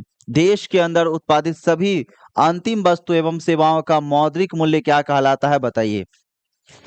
देखिए, इसका इंग्लिश पहले आपको हम दिखा देते हैं, पहले इंग्लिश इसका दिखाते हैं, जहां से आपको ज्यादा परेशानी देखने में ना हो। ये है आपका gross national product, A number option. B number option है यानी जीएनपी है। बी नंबर ऑप्शन है जीडीपी। सी नंबर ऑप्शन है नेट डोमेस्टिक प्रोडक्ट। और डी नंबर ऑप्शन है नेट नेशनल प्रोडक्ट। ठीक है, यानी एनएनपी है। ठीक ना, इसको आप ऐसे कह सकते हैं। देखिए, सकल राष्ट्रीय उत्पाद, सकल हो गया ग्रॉस नेशनल प्रोडक्ट जीएनपी। इसके बाद आप देखिएगा सकल घरेलू उत्पाद जीडीपी, ये है आपका शुद्ध घरेलू उत्पाद। तो घरेलू को क्या बोलते थे, डी बोलते थे। तो ये हो जाएगा आपका क्या, एन एन एन नहीं, शुद्ध शुद्ध होता है इसका, ये होता है, एक मिनट नेट, हाँ नेट होता है एनडीपी। इसके बाद यहाँ पे देखिए, यहाँ पे एनएनपी हो जाएगा। ठीक है, आप बताइए कौन सा ऑप्शन होगा। यहाँ देखिए, अंतिम एक वर्ष के अंदर उत्पादित सभी अंतिम वस्तु एवं सेवाओं का मौद्रिक मूल्य कह रहा है। तो क्या हो जाएगा आपका, सकल घरेलू उत्पाद हो जाएगा, यानी जीडीपी आ जाएगा। ठीक है, अगला क्वेश्चन देखिए। किसको,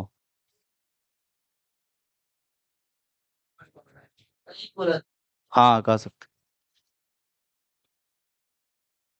देखिए, बचत क्या है बताइए, ये एक फॉर्मूला है। बचत क्या है, एक फॉर्मूला है।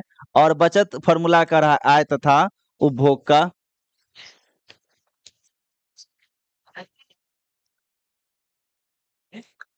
63 आ गया। अच्छा अच्छा, 61 पे आते हैं, एक मिनट रुको।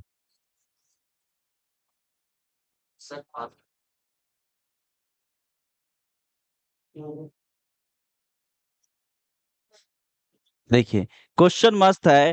पीसी महालनोबिस ने की अध्यक्षता में किसका गठन किया गया था, बताइए। पीसी महालनोबिस की अध्यक्षता में किसका गठन किया गया था। तो सीएसओ का गठन किया गया था, केंद्रीय सांख्यिकी संघ। किसका, 1951। सीएसओ का स्थापना कब, 1951 में हुआ था। चलिए नेक्स्ट क्वेश्चन चलते हैं। यहाँ पर आपका अगला क्वेश्चन, निम्न में से किस देश की मुद्रा रुपया है, बताइए। भारत, पाकिस्तान, नेपाल, सब का मुद्रा क्या है, रुपया है। इसलिए ऑप्शन आपका डी हो जाएगा। टका किस देश का मुद्रा है, बांग्लादेश का। इसके बाद दिनार किस देश का है। चलिए अगला देखिए क्वेश्चन 63 नंबर ना, 63 नंबर, 63 नंबर क्वेश्चन आपका यहाँ पर है। और ये क्वेश्चन आपसे कह रहा है बचत क्या है। देखिए, बचत क्या है, 63 नंबर क्वेश्चन क्या है, बचत। बचत का रहा है आय तथा उपभोग का अंतर बचत कहलाता है। ठीक है, नेक्स्ट क्वेश्चन यहाँ पर देखिए आपका आता है कि निम्न में से क्या साख पत्र नहीं है। साख पत्र मतलब क्रेडिट के लिए पूछ रहा है ना, साख पत्र नहीं है। देखिए, चेक साख पत्र में आता है, बैंक ड्राफ्ट आता है, प्रतिज्ञा पत्र आता है। याद करिए, जब आपको साख पत्र का लिस्ट दिए थे उस समय अधिविकर्ष के बारे में ऑप्शन आया था, क्वेश्चन बताए थे कि ये कोई साख पत्रार नहीं होता है, यहां से कोई क्रेडिट की बात नहीं की जाती है। ठीक है, अगला क्वेश्चन देखिए, यहाँ पे कह रहा है बॉक्साइट। बॉक्साइट के उत्पादन में कौन राज्य सबसे आगे है। गुजरात, झारखंड, उड़ीसा, कर्नाटक। तो कौन आगे है, ओडिशा आगे है। अच्छा, अपना बिहार किसके उत्पादन में अग्रणी है, अभ्रक में। कौन किस्म का अभ्रक है बिहार झारखंड में, वो तो जगह है कोडरमा झारखंड का। किस्म अभ्रक का किस्म बताइए, रूबी अभ्रक है ना, रूबी अभ्रक है। चलिए अगला क्वेश्चन देखिए यहाँ।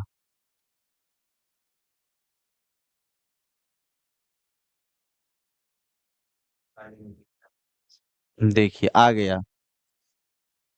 गया सबसे अच्छा क्वेश्चन, काली कपास महाराष्ट्र, यही है ना, काली कपास महाराष्ट्र। देखिए क्वेश्चन है काली मिट्टी कहाँ पाई जाती है। तो काली मिट्टी कहाँ पाई जाती है, महाराष्ट्र में। और यह किसके लिए प्रसिद्ध है, कपास के लिए सबसे ज्यादा प्रसिद्ध है। ये हम कई बार बता चुके हैं, काली कपास महाराष्ट्र, याद रखिएगा। ठीक है। बोकारो स्टील प्लांट किस पंचवर्षीय योजना में बना था? बोकारो स्टील प्लांट किस पंचवर्षीय योजना में बना था? तीसरा पंचवर्षीय योजना में बोकारो स्टील प्लांट बना है। किसमें बना है? तीसरा। अच्छा बताइए, बोकारो किस राज्य में है? झारखंड में। यानी ये स्टील प्लांट भी कहाँ होगा? झारखंड में ही होगा। ठीक है। नेक्स्ट क्वेश्चन यहां देखिए।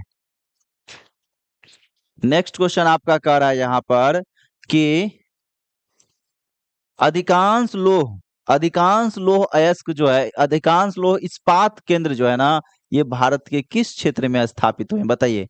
अधिकांश लौह इस्पात केंद्र भारत के किस क्षेत्र में स्थापित हुए हैं? बताइए। देखिए, अधिकांश लौह इस्पात केंद्र भारत के किस क्षेत्र में स्थापित हुए हैं? तो ये ऑप्शन आपका हो जाएगा डी, इनमें से कोई नहीं। और ये सबसे ज्यादा है कहाँ? तो छोटा नागपुर का पठार, छोटा नागपुर। अब ध्यान रखिएगा, ये नागपुर शहर नहीं है, ये छोटा नागपुर का पठार है। और छोटा नागपुर का पठार जो होता है ना, ये झारखंड राज्य में है। ठीक है, झारखंड राज्य में। ठीक है। चलिए अगला क्वेश्चन की ओर बढ़ते हैं। नेक्स्ट क्वेश्चन यहाँ ध्यान से देखिए, कितना नंबर था ये? 68। चलिए 69 नंबर क्वेश्चन। 69 नंबर क्वेश्चन देखिए, ये क्वेश्चन मजेदार है। अच्छा, ये क्वेश्चन किसका किसका गलती हुआ था? बताइए। और किसी का? 2 आदमी का। और किसी का गलती हुआ था? पहले आंसर बता दें। यहाँ पे कह रहा है, निम्न में से किसे नवीन जलोढ़ मिट्टी कहा जाता है? नवीन जलोढ़ मिट्टी किसको कहा जाएगा? खादर को कहा जाएगा। आप देखिए, रेगुड़ का नाम क्या होता है? काली मिट्टी होता है। ठीक है ना। इसके बाद बांगर का नाम किस, बांगर जो होता है ये कौन सा होता है? पुरानी होता है। ठीक है ना, पुरानी जलोढ़ होता है, बांगर को कहा जाता है पुरानी जलोढ़ मिट्टी। और खादर को कहा जाता है नवीन जलोढ़ या नया। और रेगुड़ का नाम काली मिट्टी है। समझ गए? अब बताइए किसका किसका गलती हुआ था? हाथ उठाइएगा बस आराम से। वाह। देखिए अगला क्वेश्चन 70 नंबर कह रहा है, भारत के किस भाग में मैंग्रोव वन सबसे अधिक पाया जाता है? देखिए, किस भाग में मैंग्रोव वन सबसे अधिक पाया जाता है? मैंग्रोव वन जो होता है ना, ये वन होता है कि जैसे खासकर तट के क्षेत्र में पाया जाता है, तटीय क्षेत्र में। इसलिए देखिए ऑप्शन भी आपको दे दिया है, सब में तटीय, पूर्वोत्तर राज्य, पश्चिमी तट, अंडमान निकोबार द्वीप समूह, सुंदरवन। ठीक ना। तो ये सबसे ज्यादा कहाँ पाया जाता है? सुंदरवन। अब ये सुंदरवन है कहाँ? वेस्ट बंगाल में है। ठीक है ना। यहाँ पे सुंदरी नामक वृक्ष सबसे ज्यादा पाया जाता है, इसी कारण से इसका नाम क्या पड़ा है? सुंदरवन पड़ा है। और यह एक और चीज के लिए प्रसिद्ध है, क्या बताइए? टाइगर के लिए प्रसिद्ध है। टाइगर, बंगाल टाइगर के लिए इसको रॉयल टाइगर कहा जाता है। समझ गए ना, टाइगरों में इसको रॉयल टाइगर कहा जाता है, उसके लिए सबसे ज्यादा प्रसिद्ध है ये। ठीक। चलिए अगला क्वेश्चन देखिए, 70 के बाद 71 नंबर क्वेश्चन। यहां देखिए, ये कह रहा है आपसे कि निम्न में से कौन भारत में सर्वाधिक चाय निर्यातक पतन है? बताइए। चाय का निर्यातन सबसे ज्यादा कहाँ होता है? बताइए, कहाँ होता है? आप लोग को है पता? निर्यातक है तो देखिए, चाय का निर्यातक जो है ना सबसे ज्यादा, कोची कहाँ है ये ध्यान रखिए, पहले केरल में है ना। इसके बाद देखिए, पारादीप कहाँ है? उड़ीसा में है। इसके बाद देखिए, बंबई कहाँ है? महाराष्ट्र में है, महाराष्ट्र में है। ठीक ना। कोलकाता कहाँ है? वेस्ट बंगाल में है। अब देखिए, वेस्ट बंगाल में कोलकाता है। तो यहाँ पे कह रहा है चाय निर्यातक पतन कौन सा है, मतलब कहाँ से हम चाय को ज्यादा भेजते हैं। ठीक ना। तो सबसे पहले जहां पे ज्यादा चाय का उत्पादन होगा उसी के आसपास भेजा जाएगा। तो चाय का उत्पादन कहाँ कहाँ होता है? असम हो गया, असम है, बंगाल के क्षेत्र में, यानी दार्जिलिंग आर वाला असम का ही दार्जिलिंग क्षेत्र आता है, वो सब क्षेत्र में। तो असम के बगल वाला पतन कौन सा है? असम के बगल कौन राज्य आता है? बंबई आएगा? नहीं ना। उड़ीसा आएगा? केरल, केरल आएगा? कौन सा आएगा? कोलकाता आएगा। समझ गए? चलिए इसके बाद अगला चलते हैं, अगला चलते हैं 72 नंबर। देखिए यहाँ पे क्वेश्चन है, निम्न में से कौन सूती वस्त्र उत्पादन में अग्रणी है? अग्रणी का मतलब क्या होता है? आगे। तो निम्न में से कौन सूती वस्त्र उत्पादन में अग्रणी है? बताइए कौन सा होगा? कोलकाता, नागपुर, मुंबई या फिर सूरत? तो कौन सा होगा? मुंबई हो जाएगा आपका आंसर। ठीक है, चलिए इसके बाद हम चलते हैं कितना नंबर क्वेश्चन, 72 के बाद 73 नंबर। देख लीजिए कितना मजेदार क्वेश्चन है। दक्षिण वियतनाम में किसके प्रथम सरकार थी? दक्षिण वियतनाम में किसकी प्रथम सरकार थी? किसकी प्रथम सरकार थी? न्यो दिहम दियम की सरकार थी। समझ गए? चलिए आगे हम पर चलते हैं। इसके बाद 73 के बाद 74 नंबर। यहाँ पे देखिए सबसे पहले कहा गया है प्रथम जेनेवा कन्वेंशन कब हुआ था? 1854, 1864, 1874 या 1884? कब हुआ था? 1854 में हुआ था प्रथम जेनेवा कन्वेंशन। इसके बाद 75 नंबर क्वेश्चन है। 75 नंबर क्वेश्चन इधर मिलेगा। देखिए 75 नंबर क्वेश्चन कह रहा है कि किस कानून के विरोध में जालियांवाला बाग में सभा का आयोजन हुआ था? तो किसके विरोध में हुआ था? रोलैक्ट एक्ट के विरोध में हुआ था। अच्छा ये क्वेश्चन किसका किसका गलती हुआ है आंसर? अब बनाए कौन कौन नहीं है ये बताइए, पहले कौन कौन ऐसे हैं जो इस क्वेश्चन को नहीं बनाए थे? सब बनाए हैं ना? चलिए अब यहाँ देखिए कर रहा है जालियांवाला बाग में सभा का आयोजन, तो रोलैक्ट एक्ट के विरोध में। रोलैक्ट एक्ट कब आया था? 1919 में आया था। ठीक है ना? इसके बाद देखिए इल्बर्ट बिल किसके शासन काल में आया था? अभी जस्ट बताए थे, रिपन के शासन काल में। रोलैक्ट एक्ट किसके शासन काल में? लॉर्ड चेम्सफोर्ड के शासन काल में। साइमन कमीशन ये कब बना था? 1927 में। भारत कब आया था? 1928 में। भारत से भी चला गया 1928 में ही, समझ गए? क्योंकि यहाँ पे इसका बहुत ज्यादा विरोध हुआ था। ठीक है ना? यहीं पे इसके आने से पहले इसका स्वागत किया जा रहा था, और इसका स्वागत जो किया जा रहा था वो किया जा रहा था साइमन साइमन वापस जाओ के नारों के साथ इसका स्वागत किया जा रहा था। ठीक है? हमको लग रहा है कि भारत में अतिथि देवो भव का भावना होता है, लेकिन एक ऐसा ये भी कमीशन था जिसको आने से पहले कह रहा था तुम चल जाओ यहाँ से। ठीक है? इसके बाद वर्नाकुलर प्रेस एक्ट कब आया था? 1878 में। वायसराय कौन थे? कौन वायसराय थे? लिट्टन थे। समझ गए?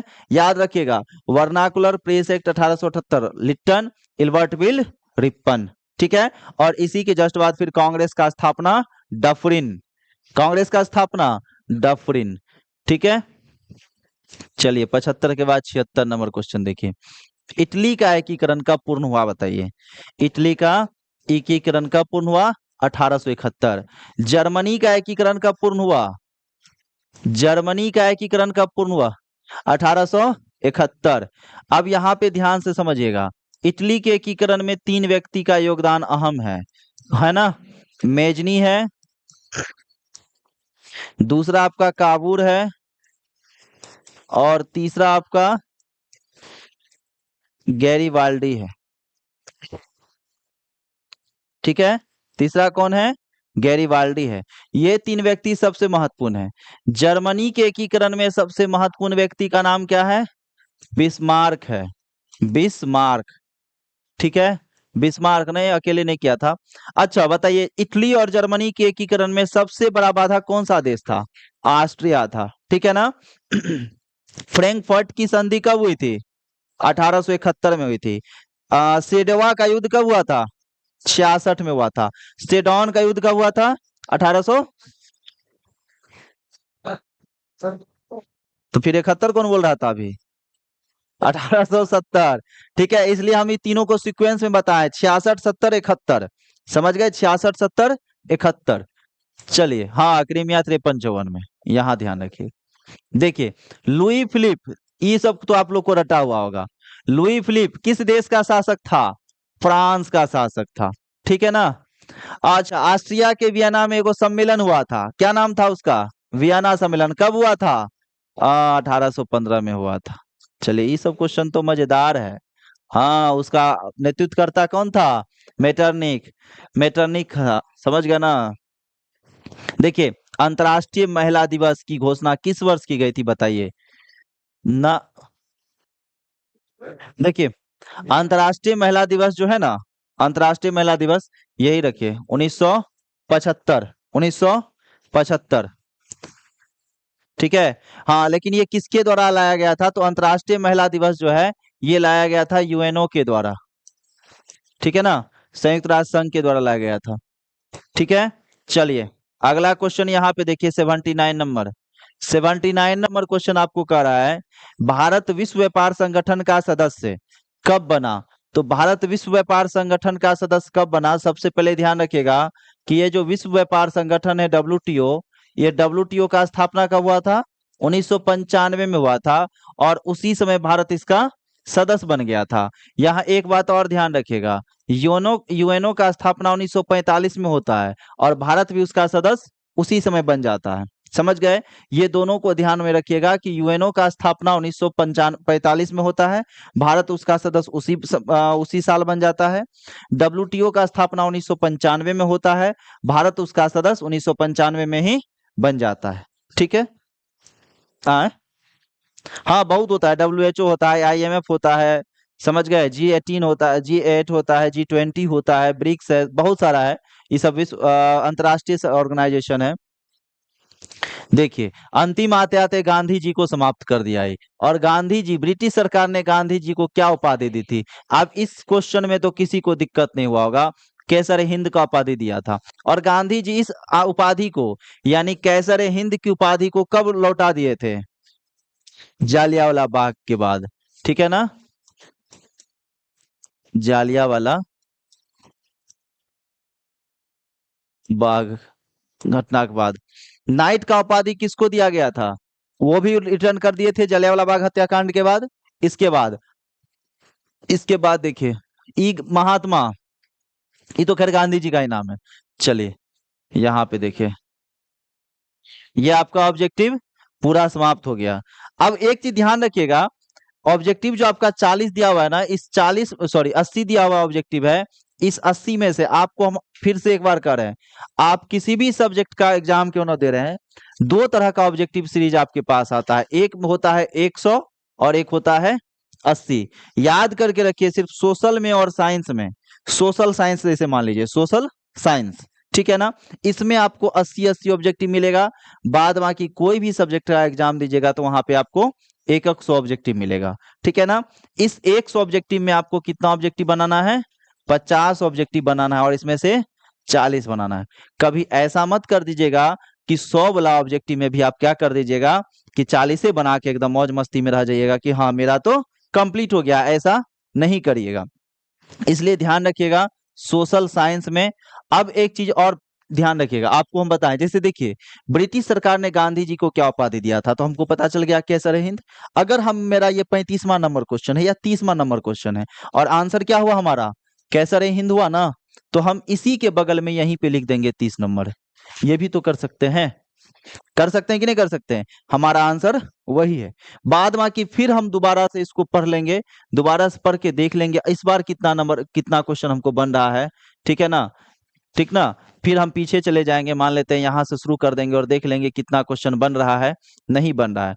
अगर मान लेते हैं कि इसमें से एक क्वेश्चन और कोई ऐसा है जो बन गया, जो याद आ गया, जैसे देखिए 15 नंबर मान लेते हैं पहले छोड़ दिए थे, फिर सोचे नहीं याद आ गया बना लेंगे, तो अभी हम 30 नंबर वहां पर थे ना, वहां 30 नंबर थे, तो यहाँ क्या हो जाएगा हमारा 31 नंबर। इससे आपको बार बार ये काउंट नहीं करना पड़ेगा कि कितना हम बनाए हैं कितना छोड़ दिए हैं, समझ गए, ये काउंट नहीं करना पड़ेगा। अगर आप यहीं पे देखिए जैसे 1 नंबर का OMR दिया हुआ है, अब 1 नंबर में यहाँ पे ऐसे थोड़ा सा पेंट कर दिए, अब बाद में पता चला हो एक से अच्छा दूसरे बना लेते, उसका कोई उपाय है आपके पास, कोई उपाय नहीं है। लेकिन यहाँ पे उपाय है, यहाँ अगर आप चाहिएगा किसी क्वेश्चन को छोड़ के दूसरे क्वेश्चन पे जाना तो कुछ मत करिएगा, इसको ऐसे कट कर दीजिएगा, फिर दूसरा क्वेश्चन बनाना है, कट कर दीजिएगा थोड़ा सा उसको, अब फिर अगला क्वेश्चन मान लेते हैं बनाना है, यही क्वेश्चन आया कि ये क्वेश्चन हमको बनाना है, तो यहीं पे कर देंगे, चलो उससे अच्छा हमको लग रहा है ये कंफर्म होगा, यहाँ 31 नंबर लिख दिए। समझे बात को, चलिए अब हम चलते हैं सब्जेक्टिव की ओर, थोड़ा सा सब्जेक्टिव को देख लेते हैं, बता देंगे। देखिए यहाँ पे आपसे सबसे पहले शॉर्ट क्वेश्चन आंसर टाइप आता है, और शॉर्ट क्वेश्चन आंसर किसका आया है, हिस्ट्री का आया है। हिस्ट्री में आपको कितना क्वेश्चन दिया रहता है, 6 लघु उत्तरीय प्रश्न रहेगा, जिसमें से कितना बनाना है आपको, 3 बनाना है, ध्यान रखिएगा। अब इस 3 में आप देख लीजिएगा कि कौन कौन आपसे बनने वाला आसान से है। जैसे देखिए ये आप आसानी से लिख सकते थे, 1929 की आर्थिक मंदी के कारण असहयोग आंदोलन के आर्थिक प्रभाव, दू तो आप आसानी से लिख सकते हैं। इधर देखिए यहाँ भी पूना समझौता, किसके किसके बीच हुआ था पूना समझौता? गांधी जी और अंबेडकर के बीच हुआ था, पूना में हुआ था, ठीक ना, पूना समझौता। न्यू डील अमेरिका के द्वारा दलितों का जब ये ये हुआ था ना गोलमेज सम्मेलन, तो उसमें जो गांधी जी देखे उधर से अंबेडकर सब भी थे, तो उन्हीं वहीं से आने के बाद गांधी जी को जो है ना जेल हो गया था, फिर से जब वो सविनय के आंदोलन शुरू कर रहे थे, ठीक है ना। तो उसके बाद गांधी जी से ही मिलने ये गए थे, अंबेडकर जी जेल गए थे, पूना में गए थे, समझ गए। तो वहीं पे बातचीत हुआ था और वहीं पे ये समझौता हुआ था, पूना समझौता, ठीक है। दलितों के उत्थान की ही बात की जाती है उसमें, दोनों में जब बात होता है ना तो दलितों के उत्थान की ही बात की जाती है। और इसी के बाद गांधी जी हरिजन शब्द लेकर आए थे, समझ गए। इसी के बाद न्यू डील कहाँ से शुरू हुआ था? अमेरिका के राष्ट्रपति के द्वारा शुरू किया गया था। तो आप आराम से जो है ना क्वेश्चन को लिख सकते हैं, ठीक है। इसके बाद देखिए इसका ही आपको लघु दीर्घ दिया होगा, है ना, दीर्घ दिया है इसी का। करा यूरोप में राष्ट्रवाद के उदय का कारणों एवं प्रभाव की चर्चा करे, या भारतीय राष्ट्रीय आंदोलन भारतीय कांग्रेस के योगदान पर चर्चा करिए। ये दोनों क्वेश्चन आपको हम सजेशन के रूप में भी दिए हुए हैं, जो एक क्वेश्चन का लिस्ट दिए हुए हैं लगभग।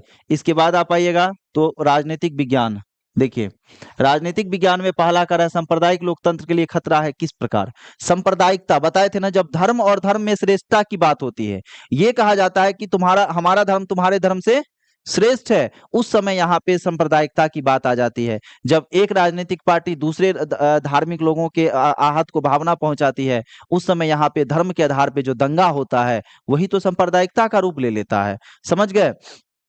ये लोकतंत्र के लिए क्या है? खतरा है। ये कहा गया है कि किस प्रकार खतरा है, तो चाहे अलगाववाद की बात हो, सांप्रदायिकता की बात हो, ये हमेशा लोकतंत्र के लिए क्या होगा? खतरा ही बना हुआ रहेगा, ठीक है। लोकतंत्र की जो रक्षा है वो नहीं हो पाएगा। देखिए ग्राम कचहरी के क्षेत्राधिकार बताइए, ग्राम कचहरी का क्षेत्र क्या है? उसी ग्राम का क्षेत्र होगा ना उसका, वहां न्यायिक व्यवस्था का पालन वो करवाता है, समझ गए। 2,000 से 5,000 तक का वो फाइन भी लगा सकता है किसी को। उसके बाद उसका मोहर और स्टाम्प पड़ता है तो वो वैलिड भी होता है आगे। समझ गए। हाँ, ये सब किसका है? ग्राम कचहरी का मामला है। लोकतंत्र में विपक्षी दल की क्या उपयोगिता है? लोकतंत्र में विपक्षी दल क्या करता है, तो जनता का संवाद जो है ना एक तरह से शासन प्रशासन यानी सरकार तक पहुंचाता है। जनता का संवाद कहाँ तक पहुंचाता है? सरकार तक पहुंचाता है। जनता की मांगों को सरकार के पक्ष में रखता है। उसके बाद सरकार मनमाने ढंग से कोई भी काम नहीं कर सकती है। क्यों? क्योंकि उसको पता रहता है कि हमारा विपक्ष बैठा हुआ है, वो हल्ला करेगा, वो विरोध करेगा, और अगला जब चुनाव आएगा उस चुनाव में वो क्या कर सकता है, इसी बिंदु को लेकर वो चुनाव में जा सकता है और जनता हमें नकार देगी और वो सत्ता में आ सकता है। संघात्मक एवं एकात्मक, देखिए ये आपको नहीं समझ में आएगा, जो बात है स्पष्ट बता रहे हैं, ये वर्ड आपको पूरा आपको समझ में नहीं आएगा, लेकिन ये और इधर वाला जो था ये आसानी से आपको समझ में आ जाएगा। इसमें कितना क्वेश्चन लिखना था आपको? यहाँ 2 ही लिखना था, ठीक है। चलिए इसके बाद दीर्घ में चलते हैं कि संघात्मक व्यवस्था राष्ट्रीय एकता में किस प्रकार सहायक है, वर्णन करिए।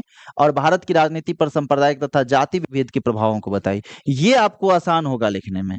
जातीय विभेद आप लिख सकते हैं कि जब जाति के आधार होता है तो लोकतंत्र के लिए बहुत ही बड़ा खतरा माना जाता है, समझ गए। लोकतंत्र का है ना भारत की राजनीति पर, भारत की राजनीति में खासकर आप देखिएगा तो बिहार की राजनीति जो है ना वह जाति पर ही आधारित है, ठीक है। बिहार की राजनीति, उत्तर प्रदेश की राजधानी उत्तर प्रदेश की राजनीति ये पूर्णतः जाति पर ही आधारित है, समझ गए। और ये इसलिए खतरा बन जाता है कि तब हम एक अच्छे प्रतिनिधित्व को नहीं चुन पाते हैं। अगर जाति हम देखेंगे तो अच्छे प्रतिनिधित्व को चुन पाएंगे, उस जगह हम किसी क्रिमिनल को चुन लेते हैं, आपराधिक प्रवृत्ति के व्यक्ति को चुन लेते हैं।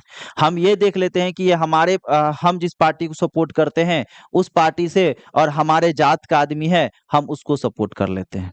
हाँ, समझ गए। कभी कभी हम ऐसा भी करते हैं कि जाति जाति आधार पर करके कोई राजनीतिक पार्टी खड़ी हो जाती है और उस राजनीतिक पार्टी को हम लोग ऊपर बना भी देते हैं, तो फिर वही राजनीतिक पार्टी हमारे जात के साथ क्या करता है, हमारे जात को नीचे कर देता है।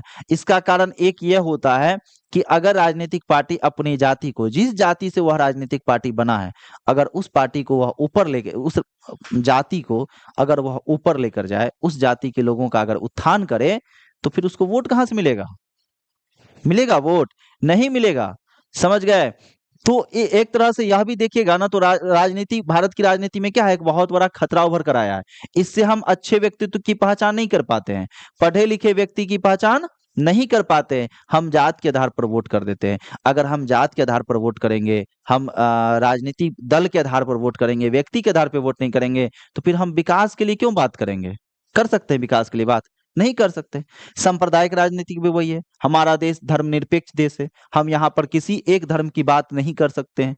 अगर अगर मुहर्रम का जुलूस निकलेगा तो रामनवमी का भी जुलूस निकलेगा, समझ गए? अगर मान लेते हैं मुहर्रम का तजिया का कहीं मेला लग रहा है, तो दुर्गा पूजा का भी मेला लगना चाहिए। ऐसा तो नहीं होना चाहिए कि दुर्गा पूजा के मेला में पत्थरबाजी हो जाए, मुहर्रम के मेला में बमबाजी हो जाए, ऐसा होगा? नहीं होना चाहिए। समझ गए ना? मतलब एक ही चीज कह रहा है कि एक देश में हम रहते हैं, और अगर अगर यहाँ पे अलग अलग धर्म के लोग रहते हैं, तो ऐसा नहीं होना चाहिए। ये हमारे राजनीति के लिए खतरा है, क्योंकि इससे गृह युद्ध की संभावना बन सकती है।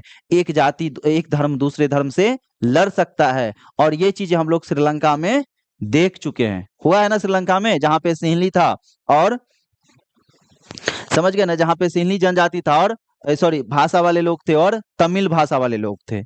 ठीक, देखिए लिखने के क्रम में लिखिएगा ना, तो पॉइंट जब मिलेगा ना, तो और ज्यादा लिख सकते हैं। बोलने के क्रम में आपको उतना नहीं पता चलेगा, क्योंकि आगे जो बोलते जा रहे हैं, पीछे वाला चीज रुकता नहीं है माइंड में।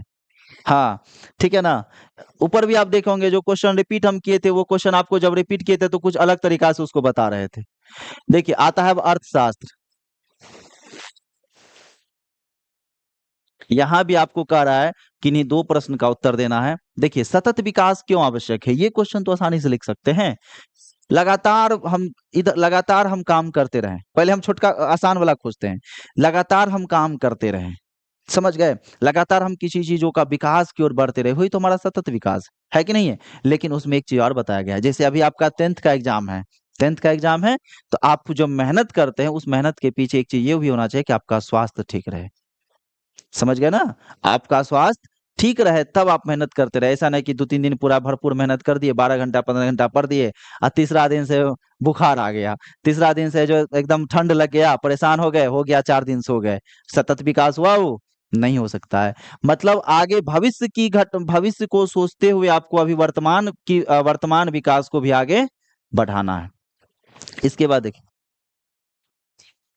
हाँ, जीवन स्तर, जीवन प्रत्याशा, शिक्षा की नीति, यही सब तो मानव विकास प्रत्याशा। यहाँ पे आप ये भी लिख सकते हैं, उपभोक्ता संरक्षण अधिनियम के अंदर उपभोक्ता के 4 अधिकार को बताइए। क्या अधिकार है बताइए? क्यों इसमें पढ़िएगा बैंक ड्राफ्ट, बैंक में अंतर है ना? ये भी तो आप लिख सकते हैं। उपभोक्ता संरक्षण अधिनियम 1986 में आया था। गारंटी कार्ड आपको उसका पूरा वजन देखना है। आप एक्सपायरी डेट, बनावटी देख सकते हैं, समझ गए? आप क्लेम कर सकते हैं। आप पूछ सकते हैं इसमें कौन कौन चीजों का मिक्स किया गया है। हाँ, आप पक्का बिल भी उससे मांगे। यही सब तो आपके अधिकार हैं। ठीक है, चलिए इसके बाद हम इसके दीर्घ की ओर बढ़ते हैं। यहाँ देखिए, 21 गो दीर्घ लिखना है। अब देखिए, व्यापारिक बैंक के प्रमुख कार्यों की विवेचना करें। व्यापारिक बैंक, और यहाँ पे देखिए लिखा है बचत। बचत क्या है, और बचत को प्रभावित करने वाले तत्वों की विवेचना करें।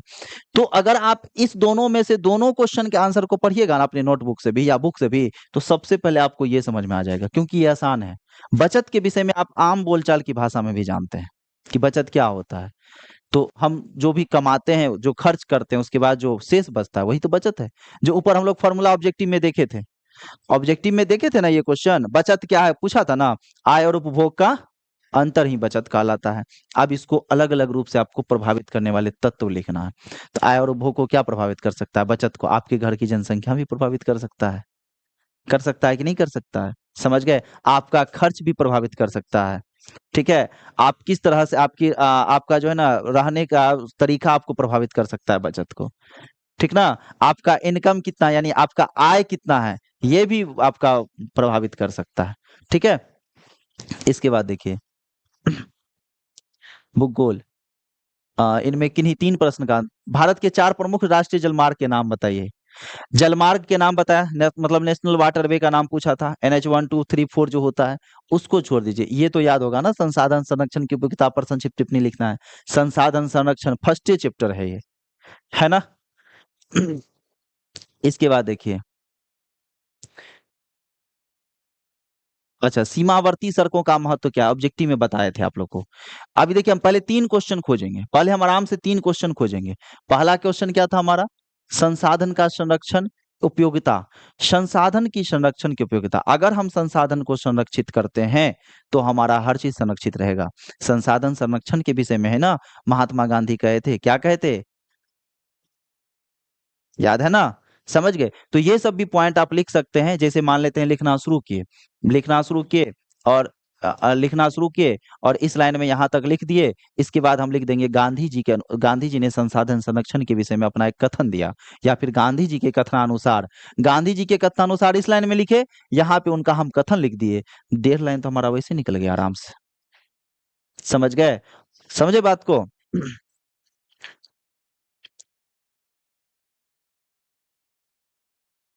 इसके बाद देखिए यहाँ, इसके बाद करा है कृषि आधारित और खनिज आधारित उद्योग में अंतर स्पष्ट करें। ये क्वेश्चन भी तो बहुत आसान है आपका।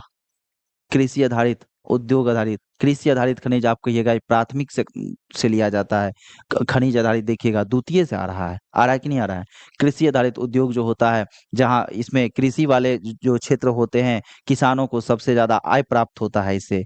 खनिज आधारित में किसान को थोड़ी आय प्राप्त होता है, नहीं होता है। किसी नहीं, देखिए कोई भी चीज जो होगा ना, कहीं भी, जैसे मान लेते हैं ये किसी चीज से बना हुआ है ना, तो वो उसके लिए जिससे बना हुआ है वो कच्चा माल ही हुआ है इसके लिए। तो खनिज आधारित उद्योग में खनिज कच्चा माल हो जाएगा, और कृषि आधारित उद्योग में कृषि कच्चा माल हो जाएगा। समझ गए? फिर उसके बाद आप बफर स्टॉक को छोड़ दीजिए, सीमावर्ती क्षेत्र लिख दीजिए। सीमावर्ती सड़कों का क्या महत्व है? तो कोई भी देश में, हम भारत की हम बात करते हैं, भारत के समीप में जितने भी देश स्थानीय हमारे स्थलीय सीमा से सटे हुए हैं, उस सीमा पे अगर हमारा रोड बन जाता है, समझ गए ना, तो जब हमें उस देश से किसी प्रकार का युद्ध की स्थिति होगी, समझ गए, तो हमें हमारे सैनिकों को वहां पहुंचने में आसानी होता है। सैनिकों के लिए राहत सामग्री पहुंचाने में, सैनिकों की मदद के लिए कोई भी चीज हमें ले जाने में क्या होता है? आसानी होता है। हमारे जो बगल वाले देश यानी हमारे पड़ोस देश जो हैं, उनको भी लगता है कि अच्छा ये सरकार जो है, सीमा हमारे सीमा तक पहुंच पथ है इसका। पहुंच पथ समझते हैं ना? पहुंच पथ मतलब रास्ता होता है। पहुंच पथ है इसका, तो उस पथ से ये हमें परेशान कर सकता है। अब सीमावर्ती सड़कों में देखिए, आप देखिएगा भारत के जितने भी सीमावर्ती राज्य हैं, उस राज्य के जो भी जिला है, जो भी शहर है, उस शहर का रोड का देखिएगा चौड़ीकरण हो रहा है पूरा। समझ गए? वहां रोड अच्छे अच्छे बन रहे, जैसे पूर्णिया जिला देख लीजिए। पूर्णिया जाइएगा ना, तो पूर्णिया का इसलिए चमकाना सबसे महत्वपूर्ण है, क्योंकि पूर्णिया में एयरफोर्स का हवाई अड्डा है। चूनापुर हवाई अड्डा, एयरफोर्स का वो हवाई अड्डा है। समझ गए? इसलिए पूर्णिया का रोड सब, और पूर्णिया को पूरा अच्छे से क्या कर रहा है, उसको हर तरफ से रोडों से अच्छे से जोड़ रहा है, और उसका रोड पूरा चौड़ीकरण कर रहा है। ठीक है? इसके बाद देखिए आपदा प्रबंधन आता है। यहाँ से आपको बस लघु पूछा जाता है, दीर्घ नहीं पूछा जाता है।